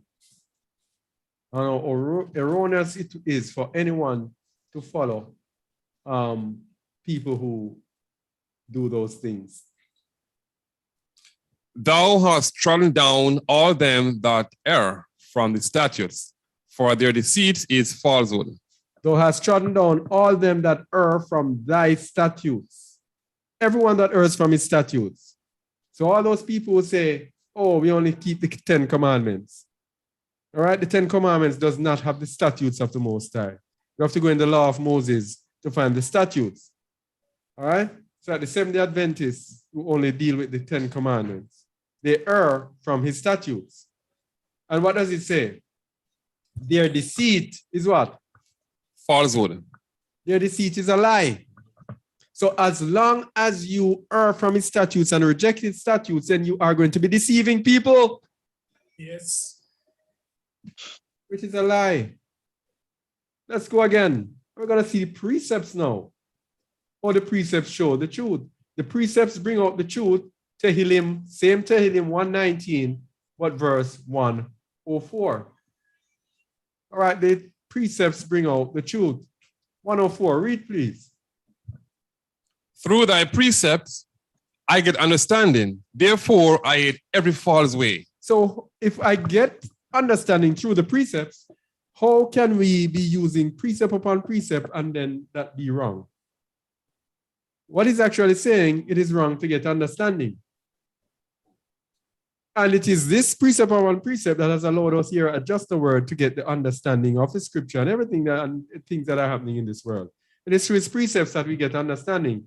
And when you get the understanding through the precepts, what will you do? Therefore, I hate every false way. So with you see, through his precepts, we can prevent ourselves in the end from ending up as what? Liars. I'm going to eat every false way. Yes. So if you hate every false way, how can you end up being false? It's impossible. Because every false way you hate it. So you're not going to turn in any one of the false ways. And that is why we must seek diligently, because that's where the precept comes in. You're going to search, you're going to seek. Yes. Because you won't find it in on one page or in one verse. It takes seeking for the truth diligently. Mm-hmm. I guess that is where many of them is lacking. Mm-hmm. It's a false quick thing. Hey, it is there. Yeah. Look at Psalms 110 verse 5. It is there. And that's it for them. Exactly. So which brings us to our favorite, one of our favorite verses. Isaiah 28. Precept must be upon precept. All right. So we're going to look at the first part of it. Remember, we said precept upon precept is like the stumbling block. To those who are obedient, it's going to be very rewarding in that it's going to give them knowledge. Read verse 9, please. Whom shall he teach knowledge? And whom shall he make to understand doctrine? Them that are weaned from the milk and drawn from the breast. All right, the precept brings understanding so you can understand doctrine, and it will make people mature, make you wean from the milk and drawn from the breast. Verse 10. For precept must be upon precept, precept upon precept, line upon line, line upon line, here a little and there a little. So what we're going to do, we're going to go back now, and then we're going to come back and show if you do not use precept upon precept, what's going to happen to you. So we're going to go back to Psalm 119 and go to verse 128 and show you again the power of precepts in letting us overcome the truth. 120. Yeah. Read, please. Therefore, I esteem all thy precept concerning all things to be right. Stop. Read it again. Therefore, I esteem all precept concerning Not some. all Thy precepts Precept. concerning what? all things to be right. To be right. So how can you tell us that we cannot use precept upon precept? All things to be right. And guess what it's going to make you do again? I hate every lying ways, every false way, every see that? untrue way. So it's the precepts upon precepts that's going to allow us in the end. So you will not know what is a lie unless you go into precept. That's it. And when you realize what a wicked thing I was believing a lie, you must know 8 lies. Thank you very much. That is it. That is simply it. You put it very simple. All right? So what if you don't do that? What if you don't use precepts? All right? For those who love the false way, because remember you use precept too, because precepts will make you hate the false way. So if you don't use precepts, you're going to love the false way. So let's see what verse 13, Isaiah 28, tells us. Let's see. Isaiah 28, verse 13. But the word of Yahuwah. But the word of Yahuwah was unto them precept upon precept, precept upon precept, line upon line, line upon line, here a little and there a little, that they might go and fall backward and be broken and snared and taken. So the word of Yahuwah was unto them precept upon precept. So the word is hidden in precepts. Upon precept, line upon line, upon line, here. So it is hidden there. So if they do not love his precepts and do not seek out his precepts, then they are going to fall backward, be broken and snared and taken. But for those who follow his precepts, what's going to be them? They're going to get understanding and they're going to hate every false way. And look at it this way also. Let's say myself is in the scripture, seeking to find something I cannot find it because I'm just reading from Matthew 1 to Matthew 25. Mm-hmm. And I'm going over trying to get it, read 2 or 3 times, spend half a day. And Brother Zadok come on and give me one precept. And I go and find it. I now must hate the light that cost me half a day. Yeah. We must hate it. Yes. I say, hey, how do I do precept? And you learn to say, hey, I want to go this way because it must be precept upon precept. Yeah. It now becomes an investigation. Like a criminal investigation. You have to, because I've never seen where you see a crime commit and the judges walk, the lawyer walking and say, hey, it is him do it. It calls for investigation. Put this here, put that here. So hold on. No. How could you be here at 9 in the morning?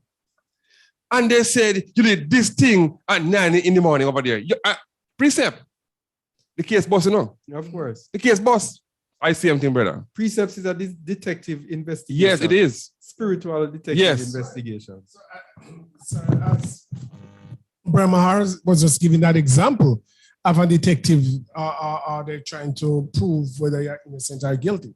How could you say you're in your house in Martha Bray at, say, for example, 12 o'clock, when you made a phone call that hit a cell tower in Montego Bay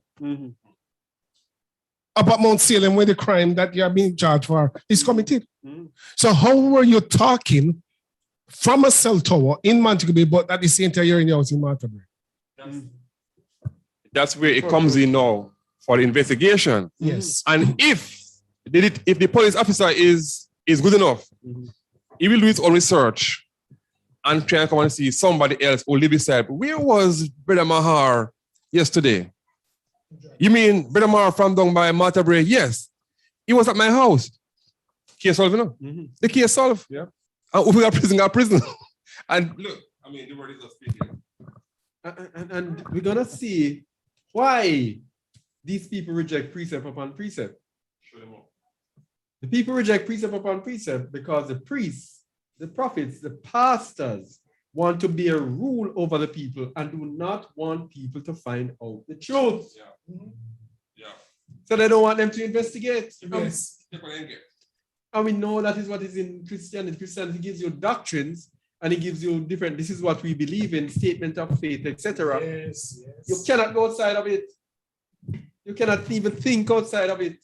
This is what the church believes. And we're so blind to understand or to even hear what they were saying, because they told us straight up, this is what we believe in. Yeah. You see how blind we were? Yeah. But now we're saying is what the word says. Yes. Thus said Yahuwah. Yeah.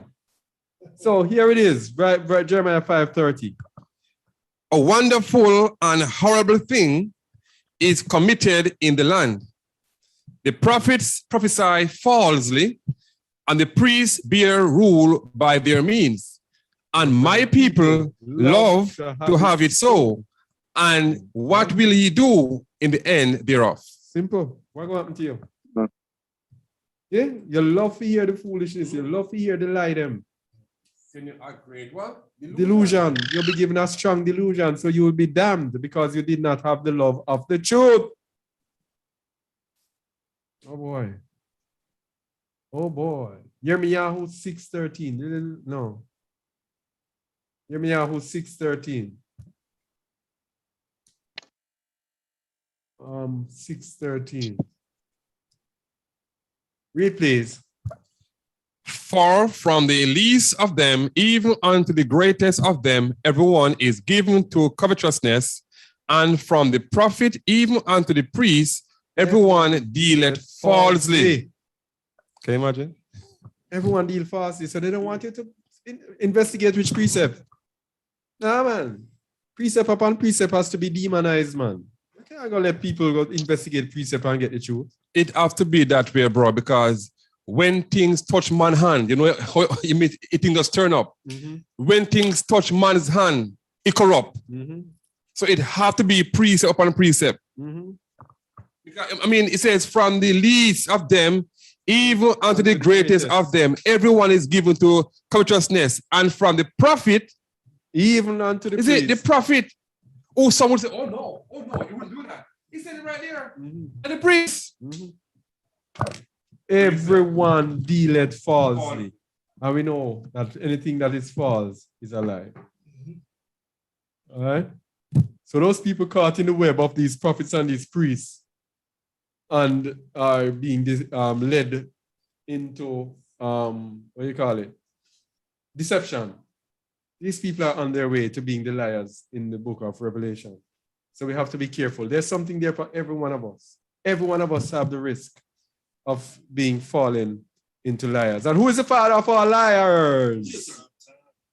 John, Yahushua 8:43 to 47.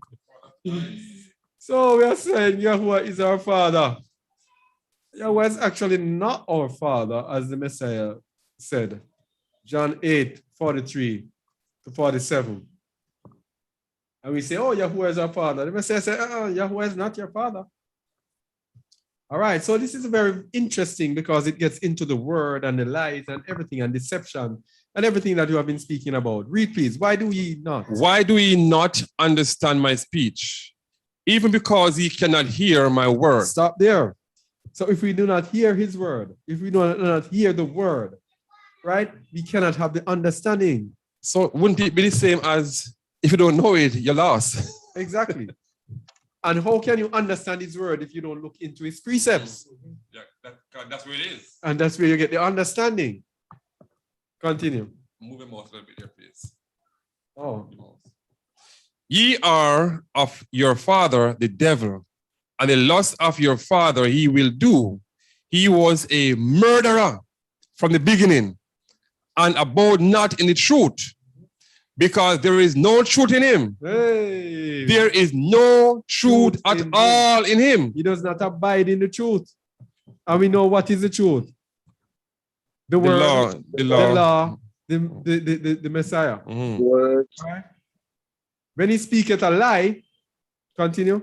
When he speaketh a lie, he speaketh of his own, for he is a liar and the father of it. And because I tell you the truth, you believe me not. Because you're not in the truth. So how you going to believe? That is why he must speak in parables, because they are not his. If you don't have the love of the truth, how are you going to get truth or understand truth? Verse 46. Which of you convinceth me of sin? And if I say the truth, why do he not believe me? All right, he's going to tell you why. He that is of Yahuwah heareth Yahuwah's word. Ye therefore hear them not, because he are not of Yahuwah. And you are not of Yahuwah because you don't want to hear his word and you don't love his truth. Simple. You see these religions of today? I'm telling you. So, We're gonna show a few, 1, 2, 3, 4 different ways in which people are liars and they don't actually know that they are liars. You are a liar if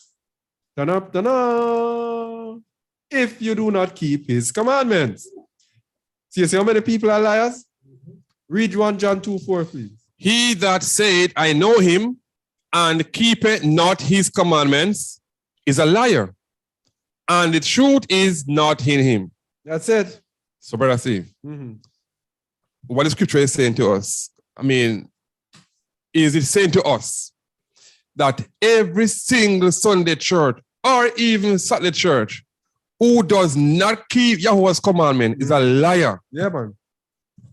Because they're gonna say they know him. They all say, I know God. I have my personal relationship with God. It's a lie. They are liars. The only way, and we know this from our experience, the only way you can know the Most High is when you keep his commandments. Every single commandment that I have striven to keep, I don't know if it's striven or strive or so, but strove or whatever. Whatever one of those words, my English language. Anyway, that I attempt to keep. Every time I keep them, I get different revelations. Yeah? I remember even the fringes for a while, people were saying, well, you know, I keep his commandments. I remember to keep his commandments, so I don't have to wear fringes. And as soon as I start to wear fringes, boom, the whole lot of things that start opening to me. You cannot know him unless you keep his commandments. So, next question, brother C. Yeah. We just said a while ago, it is equivalent to the light and the switch. If you turn it on, no light. It's the commandments that turns That's on, it. It turns on the switch. Because he is always there. He do everything in 6 days. I have never seen in scripture he run back to finish something. Everything is already ready, put on, ready, prepare. Right? Am I right? And if we obey him, they will fall right in place. Because if he say it will happen if you obey me, if you obey him, it will happen. Because in his in him, everything is already done and prepared. And we're gonna show you how this is right. Remember, we have always been saying that they worship God, but God is not Yahuwah. Yeah. So they say they know him. But him who? They know God. But you cannot know Yahuwah unless you keep his commandments. That's it. Yep. And this is what proves here. All right, so you are a liar if. We'll continue our you are a liar if series by looking at number 2. You are a liar if you are a liar if you deny the Father and the Son. And denying the Father and the Son means you do not separate the Father from the Son. So when they tell the Christians you deny the Son, they say, no, I don't deny the Son. I believe he has a son. But you deny the Son when you do not separate the Father from the Son. So they're saying they don't suffer. Indirectly. Indirectly. They're equal. Yes. 1 John 2:22. So you see how many people are liars? Yeah. What lie will lead to lies? Says what happened? Lie lead to lies. Exactly. So that's why you have to seek out truth. And that's why there are so many different kind of, like all over. All right, read 1 John 2:22. Who is a liar but he that denied that Yahushua is a Mashiach? He is anti-Mashiach and denied the Father and the Son. All right, let us break this down. Who is a liar but he that denied that Yahushua is the Messiah? It's very, very, very important. This is how you deny the Father and the Son. Yahushua is the Messiah. Messiah means messenger. So Yahushua is the messenger of the Father. As the Apostle Shaul had said, in that Yahuwah was in Yahushua, reconciling the world unto himself. Yahushua is the Messiah of the Father. And in another place it says, the Father who is above all and through all and in you all. So the Father is above, but he sent his son as the Messiah. So you have to separate the Messiah from the Father. So he said, if you deny that Yahushua is the Messiah, you are anti-Messiah that denied the Father and the Son. In other words, it's saying that if you deny that Yahushua is the Messiah, you are denying the Father and the Son. But the question I would like to, because the truth is, it is not very long ago I get to realize that Christians was talking like this, honestly. So the question I would like to ask, you will know Brother C because you know them. Mm-hmm. Do they believe or do they know? Let's go back to the screen. Okay. I'm wondering if they know that a Mashiach means messenger. Yes, because they will tell you that. They know that, right? They know that Christ, Christ, is messenger. They will tell you that Christ, yeah. And they believe that Yahushua is a messenger. Yeah. Well, they say Jesus. Yeah. So if there's a messenger, wouldn't there be a sender? Exactly. Right? Yeah. So where's the big confusion? The big confusion is in idolatry, in believing that the messenger, the man, is the Father. So they have the image of the man, but the idolatrous heart in us, we want something to identify, to worship. So they gave us this image of this man. So the idolatrous, lawless heart in us want to worship this man.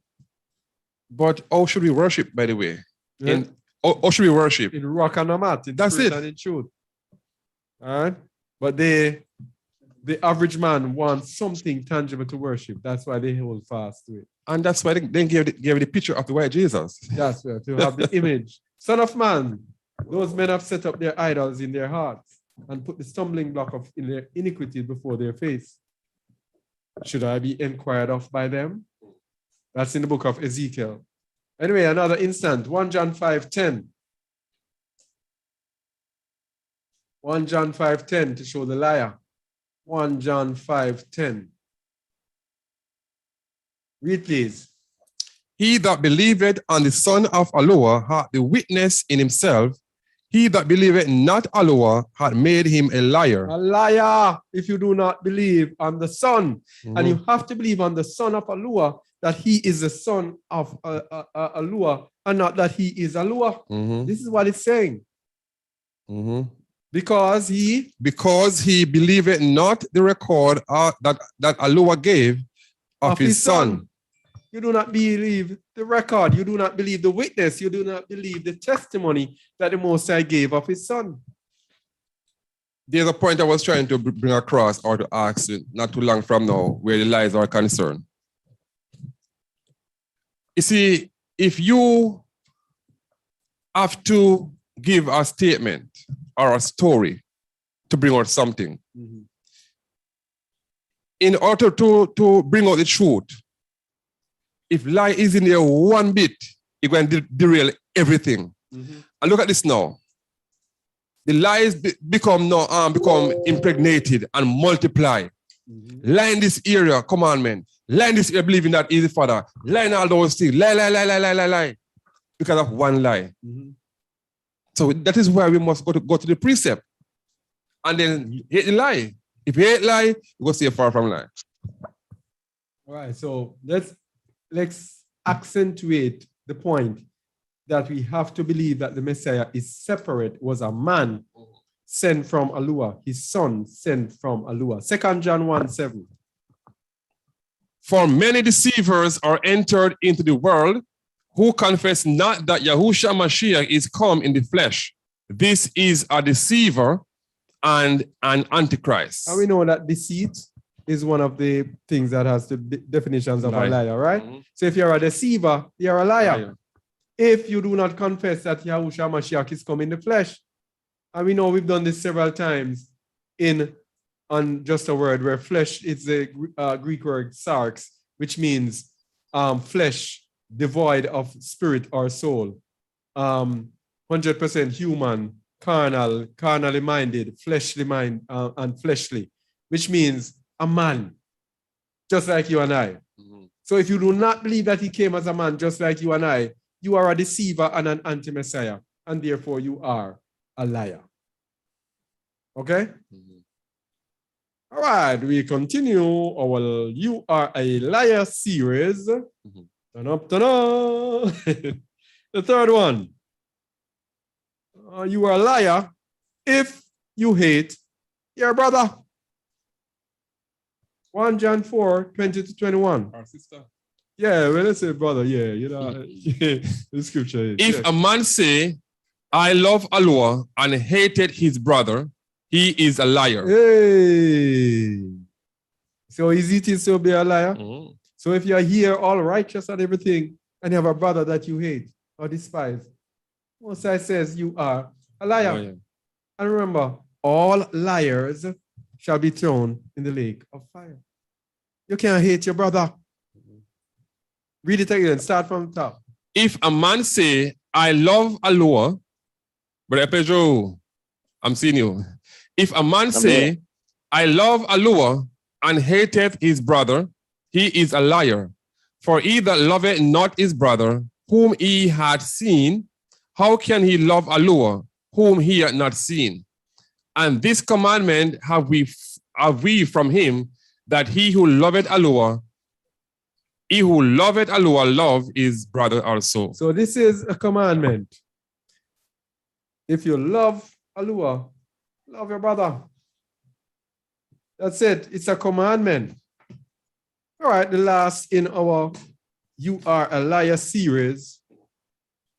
Ta-da, drum roll. You are a liar if, if you add to his word. Yeah, that's a big lie. Proverb 30, verse 5-6. Every word of Allah is pure. He is a shield unto them that put their trust in him. Art thou not unto his words, lest he reprove thee, and thou be found a liar. Add to his word, you're a liar. So when you say, I feel like celebrating his birthday and Christmas, he didn't tell you. So you've added to his word, you are a liar. When the false Jewish, and the Seventh-day Adventists come to us and say, the Sabbath is from evening to evening. That's adding to his word. They are liars. The Shabbat begins in the morning. All right? And anyone listening to this and might be wondering, you can go to justaword.org and check out our Sabbath series. We have several articles proving when the Shabbat begins. All right, you can check that out. Also on our channel, we have a couple of Sabbath teachings here on YouTube. All right, so that's a lie. That's adding to the word, which makes you a liar. So the whole bottom line is we have to just love truth and keep seeking out truth every day, trying to find out more truth. Because each day that we relax, thinking we know it and we have all things sorted out, we might be sitting in a lie. And in the end, be found to be liars. Because remember, my people are destroyed for lack of knowledge. Because you seek not knowledge. Yep. So the onus is on us to every day to be seeking, be coming out of the lies. All right? So that is why it's a never-ending search. And that's why every day we grow.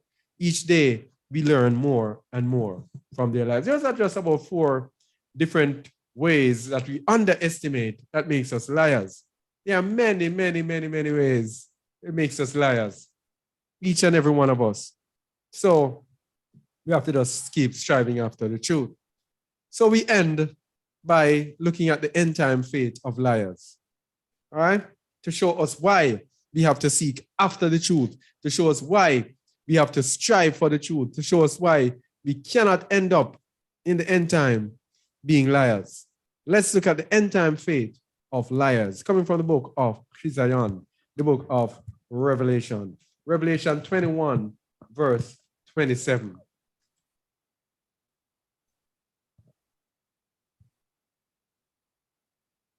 End time fate of liars. Verse 27.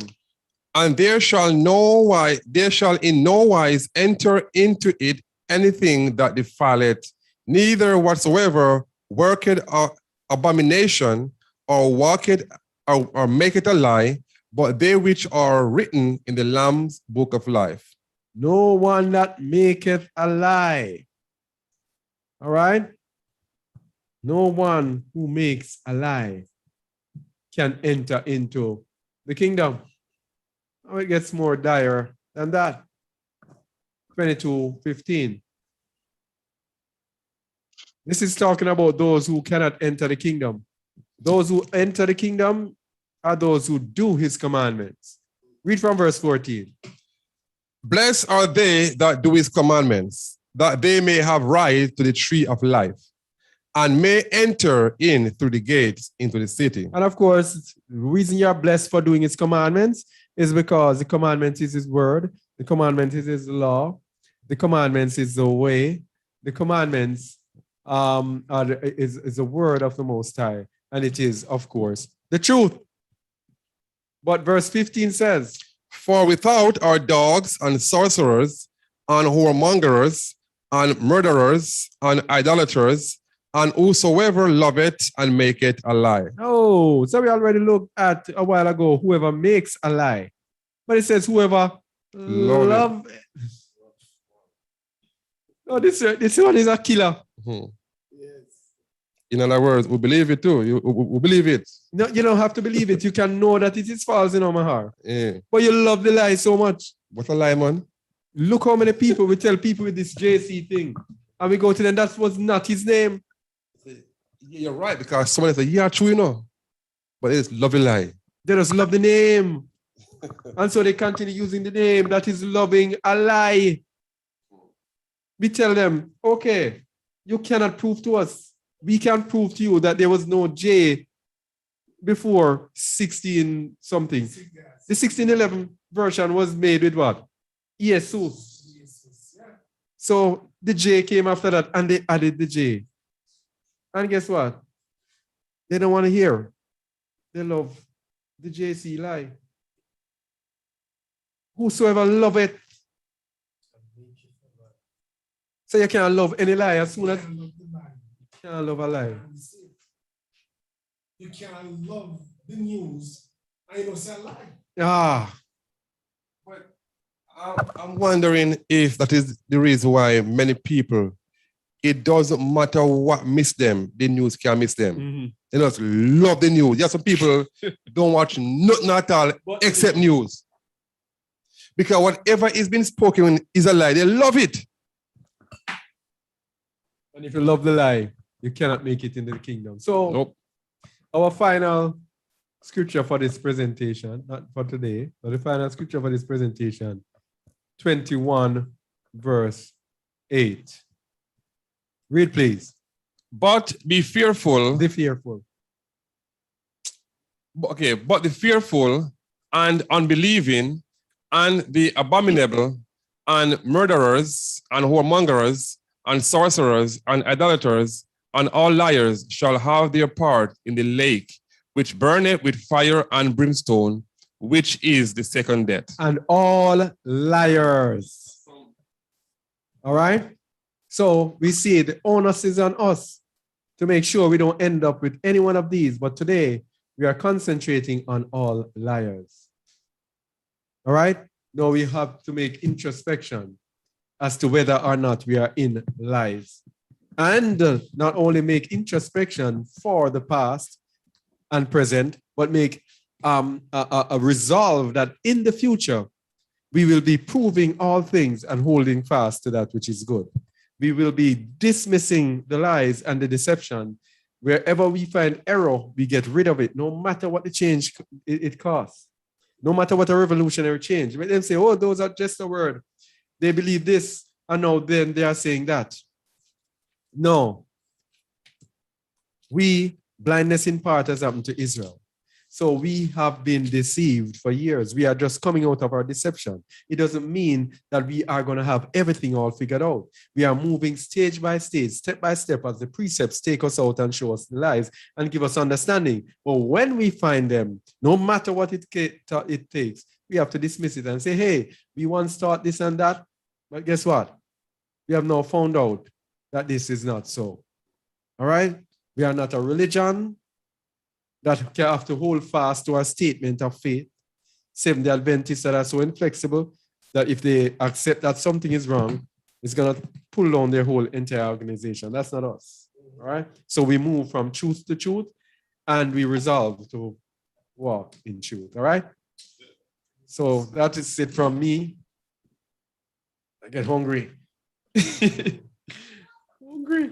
So a summary from Brother Mahar and from Brother Shamuel, if needs be, and El Pedro. Brother El Pedro, you first, because you always run away. Where is Brother El Pedro? Yeah, you first. Yeah. Shalom, Yeah. brother. Yeah. I am very grateful for this teaching because it's actually mind-opening. For those of us who are in business world and so much to do, so much to say, somehow you find yourself probably saying something so that your business can go right. This is an eye-opening. I'm talking as a man, and that's the truth. We need to be very much aware of this. I'm just grateful for this teaching, and I would believe that there are others as well that have been helped by this teaching. As we run on daily basis, so much we speak. We need to guard our mouths.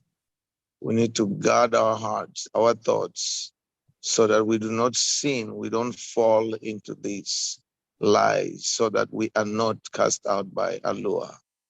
Therefore, we pray, I pray that Yahuwah helps us to stay firm. As also we try, I have to get rid of or tell lie visions, because those are one of the things that we really look at to try and find out what's happening in the business world. We end up being addicted to watching the so-called news, which, as Trump says, are fake news. So therefore, I really am thankful to Alua. I think our electricity is gone. I'm thankful to Alua for this teaching. May Brother Chazak and other brothers continue to help us, enlighten us, so that we may impart this message also to others. I rest my case. All right, bro. All praises to the Most High. Yada Yahuwah. Hallelujah. Oh, Shamuel. Yes, brother. Yeah. I'll rest it on this. 1 Corinthians 6, verse 9. Let me get there. Okay. Hold up.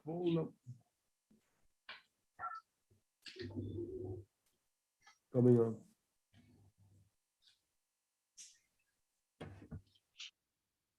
One Corinthians 6. Yeah, go ahead now. Right. Now it says, know ye not that the unrighteous shall not inherit the kingdom of Allah? And then it goes ahead to give a warning. It says, be not deceived. All right.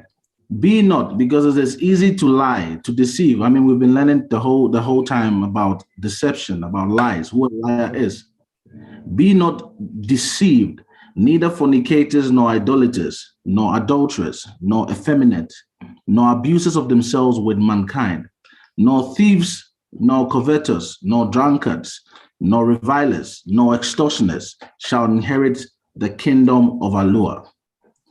So I want to rest on this. What I'm going to say is that Shaul, the one Christians call Paul, whom they quickly run to and take his doctrines in hopes that it is the right thing they are using to defend their lawlessness, it is an evidence, or it is an indication that they actually follow Paul, who is the lawless one, and not Shaul.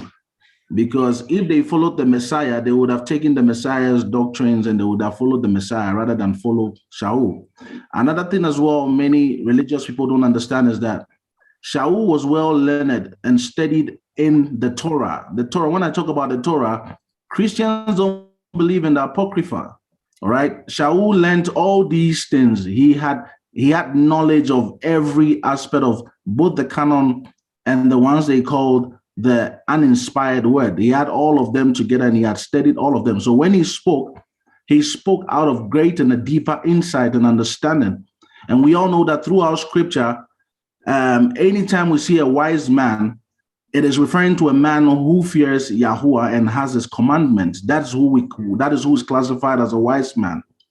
So I want to end on this one in saying that every time we want to quickly jump to Shaul's writings, before we jump to Shaul's writings, we need to understand that Acts 14, is it Acts 14:12? Acts 24:14. Acts 24:14, where he takes a stance to say he follows and he believes everything that is written in Torah and in the prophets. This should be what should always get us to see that we are erring with his word, or we are actually using it not in deception, but in its right content. I'm just encouraging everyone that, look, a wise man will hear an increase in learning, and a man of understanding will acquire wise counsel. So please, I give you good fortune, forsaking not the laws of Alua. Let us try to keep the commandments, and let us try to do everything we can, and let us not deceive ourselves as we have been warned. Be not deceivers. So I will rest on this one and encourage all of us to stay strong and to continue to lift the lamp of the law of the Torah, which is a lamp and a light unto our feet, a light unto our path. So I encourage everyone, all right, let's not forsake the Torah. Let's try our best to walk in it at all times. All right, shalom, I rest on this one. All right, thank you, bro. All right, leaving the continent, the motherland, the continent of Africa, coming to the land of Jamrock, the land of Jamaica. Brother Mahar Kuhn, your time. Present. All right. So it is important for us to understand the difference between liar or lied. All right. One more thing I see where lie come from, brother C, is fearful of the world, not of Yahuwah, not fearing Yahuwah. Fearful. I can say very easy, okay, very simple things can happen. And because you fear the boss, man, you just lie. Mm-hmm. Fear. You know that you don't want to lie, but the fear makes you to lie. So if we fear Yahuwah, that is a big help. Mm-hmm. And our yea will be yea, and our nay will be nay, period. We should not fear of what him go say, she go say, how him go feel. Fear Yahuwah. Mm-hmm. That is a big help. Yes. So family, going forward, we have work to do. But we just see some method we can use to overcome lies. All right? Going forward, we cannot use any excuse because now it is open right here, showing us that yes, we are liars. We are liars if we don't obey the Most High commandment. We are liars if we keep on saying, oh, the Father and the Son is the same thing. Mm-hmm. So going forward, we must stop lying. So we will be called someone who lied, but now doesn't lie anymore. Repent. So it is on us, family, to repent, because repentance, it is there for a reason. Mm-hmm. And for things like these, when you come to know what is true, we must turn away from being a liar and repent. Mm-hmm. Because we just don't know at what point it will cut off from us. We don't know. Mm-hmm. Because the Most High will not wait forever. We don't know what tomorrow may bring. So as you realize your lie, go repent, knowing that you will fear Yahuwah, deny yourself, so that those can be a cushion for us to lie anymore. Mm-hmm. That's what I have for today. Before Brother Michael, very significant that you brought this up, because I didn't spend much time on the lying lips or the lying tongue, because it is very straightforward. But you made a very significant point of fear. All right? It's straightforward that, yeah, you tell a lie and you speak a lie. It's very simple. But why would we do that? Most of the time, it is fear. fear, for example, use the workplace, but it's also fear of society, what society thinks, fear of our peer pressure for the younger people. So they lie to one another in order to preserve that pride and not to be ridiculed, etc. So lying lips is another whole world, but thanks for bringing up that part of it. But I didn't put much emphasis on it because I want to go deeper into it than that. All right, Brother Mikhail. Yes, shalom again, family. My eye point from this study, very, very powerful study again, through the Ruach, by the Ruach given through Brother Kazak, is found in 2 Thessalonians 2 and verse 10 and 11, which we read. That's where the eye point have started for me. And it says here in verse 10, and with all deceivableness, deceiver means deception of unrighteousness in them that perish. Why? Because they received not the love of the truth that they might be saved. And here's the problem, family. You know, this, especially the first photographs, set photographs that he showed, it was mainly, focused on the female, the women of Israel. I know we always love the things that the world have shown to be beauty. You understand? We were all deceived. We all admire it. We're all in deception. And it is how you feel. When a woman puts on a wig or a long blonde hair or something like that, it's about you, how you look. You never put down to glorify the Most High. Mm-hmm. It's always about you and your nails and all of these things. It struck me so much, my family, because, this is me. Yeah, it struck me because it shows that if you love the truth, you're going to deny yourself. But if you love yourself above the truth, everything that the Ruach brought out today, you are going to reject it as it refers to a lie. I show you another example.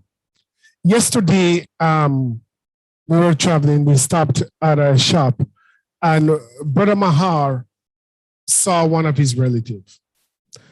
Long, pink hair, braided, catch her way down to her bottom, a pink blouse, and a pink sneakers.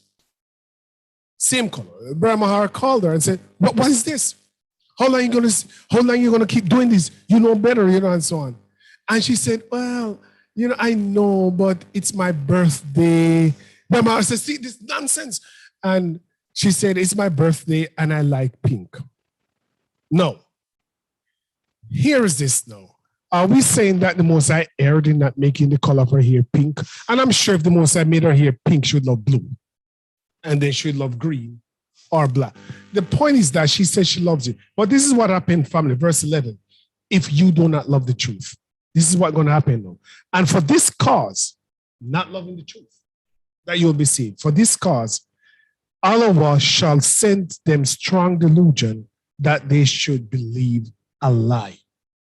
We just read in Jeremiah chapter 5 and verse 30 that the priest will give you a false teaching because the strong delusion is going to come from another quarters. So, I'm not going to listen to Brother Kazak because, he's too extreme. He's talking about these things. So, what's going to happen? You're going to provide it with someone else. Someone else is going to provide you with what you want to hear. So someone's going to endorse your false ear, endorse all the falseness that you're wearing, and false is lies. Mm-hmm. And this is what's going to happen to you. Colossians, let's jump to Colossians chapter 2 and verse 8. In the book of Colossians, chapter 2 and verse 8. This is what the Most High said, Colossians 2 and verse 8. Beware lest any man spoil you through philosophy and vain deceit. They say, Israelites say you look good. Yes. Don't listen to that man. Yes. Wear your hair. I feel. Beautify yourself. And they tell it all. So I heard those sermons before.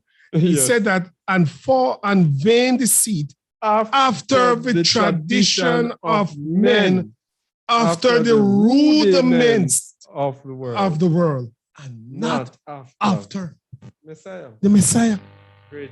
So this is what will happen to you if you hate the truth. This is how you're going to get into strong delusion and start to follow something else. And the last precept is Revelation 22, verse 15 that we just read. Mm-hmm. We just read that. The point that I want to point out is not the liars, though, but those who love it a lie.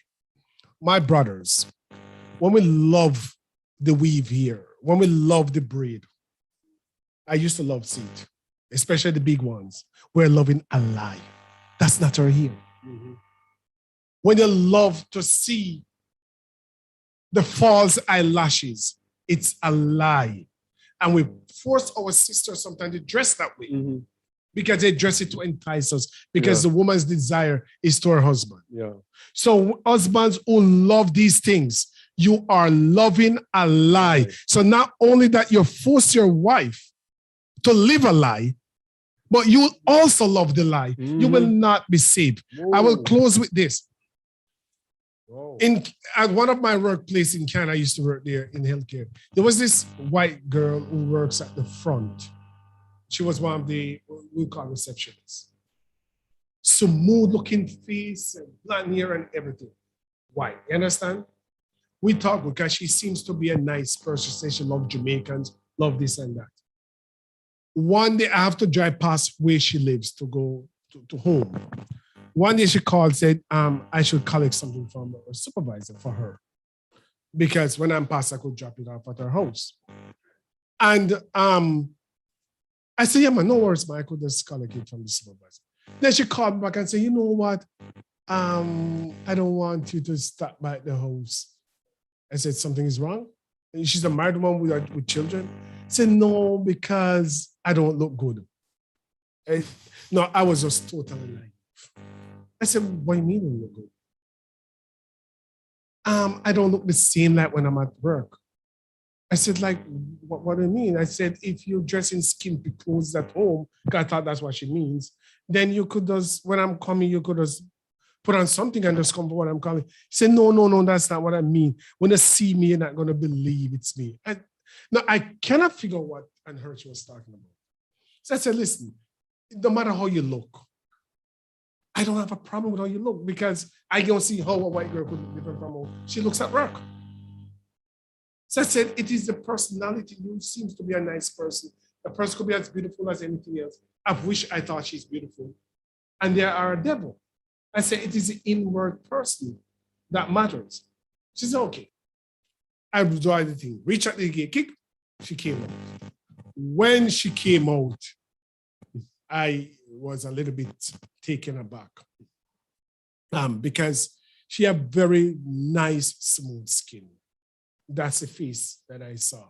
Her face was bumpy and speckled. So he said, no, look at you. You look surprised though. You didn't look, no, I look like that. And I was like, no, not really. I didn't know they have speckles and bumps. No, because I didn't even know how to brighten my mouth. You know, and she said, you see it? That's why I didn't want to. She said, but no, I didn't. I said, how do you do that? Like, she put on some mask, like, and over her face. She can peel it off at night. That's what she explained.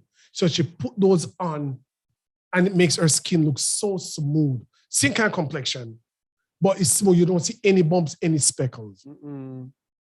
That's a lie. Yes. That's deceitful. Yes. Deceitful. And so, daughters of Zion, please, no liars are going to make it into the kingdom. And men, those of us who still trapped in Babylon, mindset of what beauty is, stop, force the daughters of Zion to live a lie. Mhm. And when you believe the lies, we will not get the kingdom. God, he that love it and make it a lie. You love the lie, and those who make the lie will not get the kingdom. So that's my summary and what I take from this powerful study today. Shalom. Yeah. Yeah, go ahead. See, also, who they have on this picture, the ones who they highlight more, the one who they put out there, the black folks. That's one. Way back. This have to be the rock, you know, way back. That is all I was. I don't want to see my wife in makeup. And of course, I know that because we were blinded, or she was blind, she couldn't see what I was actually saying. Beautiful lady, beautiful, skin clear. And if you go put on makeup, I say, no, take off. I say, you are beautiful as you are. Our friend would be kind of mad at me by saying, I'm trying not to let her. No, I said, she's naturally beautiful. I've seen friends or friends actually talk to me like, okay, I'm being like a bully, or I'm trying to control her by saying no makeup. And it is nowadays, what I was saying is with the scripture. The most I make your way. And one thing, I'm your husband. I'm impressed with you naturally. That's good. But thanks be to the Most High that her eyes are opening up a little bit now, so she can see what I was saying to her was scripture. Just let's go natural. Natural. You put on this, you put on that. It makes it look ugly. It does. And they think it makes it look beautiful. It is the opposite. Mm-hmm. Because sin ugly. Sin ugly, you know. Mm-hmm. Yes. Sin is ugly. So it doesn't matter how you think it beautify you, it is ugly. Because the Most High did not make you that way. Yes. He made us perfectly in his own image. Absolutely. That's it. Yeah, sir, brother C and family, I did make an error. Philippians 4 and verse 8 was my last text. And let's quickly read it. Philippians 4 verse 8. Right. It was my last precept that I just put with the Go ahead. ones. Yeah, it said, finally, brethren, whatsoever things are true. Listen, family, if your natural hair is just 2 inches long, focus on that, man. God, that Don't is put true. it 10 feet. That is true. That is true. You understand? If your eyelash don't put on this long as I'm batting it like a butterfly wing, it's not true. Don't do that. Yeah, if it is true, your natural color lips, your natural color cheek, everything, family, please, if that is true, look in the mirror on that. Anybody who don't accept for who you are, let them walk. Mm-hmm. You are made in the beauty of your follower. Mm-hmm. So whatsoever thing that are true, whatsoever things are honest, this is all you are, man. This is how you look. Whatsoever things are just, whatsoever things are pure, whatsoever things are lovely, whatsoever things are of good report, if there be any virtue and if there be any praise, think on these things. Did you know that statistics shows, and everybody who follow these things know, that the Israelite woman spend more on their hair and their person than any other woman raised up woman on the face of the earth. And that's why you are the fluid money of the world.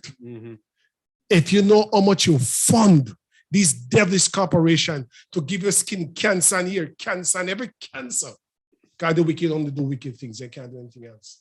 You would be surprised. Family, look at your natural beauty that you give your man. That's what is true.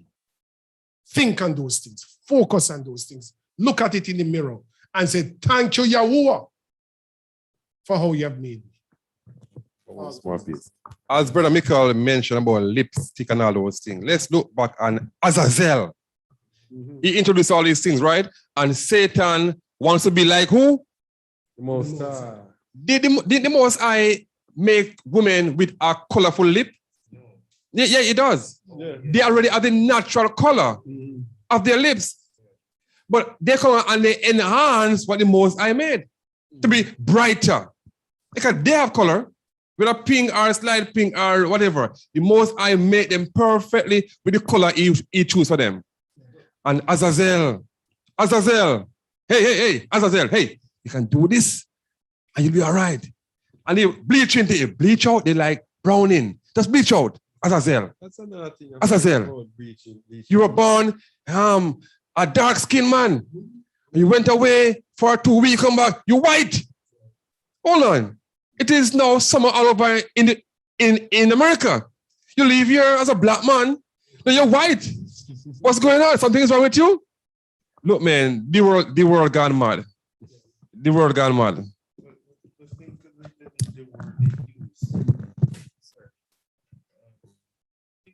They use for the cosmetics, makeup. No, think about the name. Making it up. Or what are you making up for? Well, what are you making up? A lie. What you call beauty, you make it up. And family, it's a very serious thing. And it's not just women. It's in regard of anything. Anything where it comes to you having to tell a lie. The Most High abhors it. He hates it. And for our sisters, this is something that should reassure you that where we're going is the right direction. Because if the world is doing it, and it's sinful, and we know it's sinful, why should you continue? Why should you continue to wear these long siren talons on your fingers, these big Egyptian fan eyelashes, and all this makeup? Why should you go and do that? You're telling a lie. You're sinning in a sense by doing that. So, family, let's continue to strive for righteousness. Let's continue to strive for holiness, because that's what the Most High is seeking from us. That's what we should be seeking. That's my 2 cents. All right. All praises to the Most High. All right. So this is another teaching here from Just the Word. Thank you all for listening. This is Kazak Aliyahu Yasharal, along with my co-host, Brother Mahar Kuhn and Brother Mikhail. And we have Zadok with us here as well. And we just want to ask you to like, share, comment, and subscribe if you have not subscribed to our channel. But we just ask you to share our videos so that the word can go around, all right? Thank you for watching. Remember, we have Just the Word TV and Just the Word Radio, justthewordradio.com, 24/7 radio. Haven't been live on Just the Word Radio for these past few weeks, but maybe I have a little injury here, so maybe that will keep me at home and able to broadcast on Just the Word Radio this week, hopefully. All right, so thanks for watching. I want to thank all those who contributed. I forgot about Brother El Pedro Betuel Mapase over there in Mozambique, who was with us, as well as our other brother, Shamuel Kofi Febi, over there in South Africa, who also was here with us as well. And thanks to all the Just the Word family for being here. And we will, after we get off, we will be still on with the Just the Word group. Haven't seen each other for a while, some of the people for a while. So we'll be there. So let us say thank you for watching. Hopefully we'll be here next week to continue, all right? As we continue our sanctification. Sanctify them with thy truth. Thy word is truth, all right? Shalom, everyone.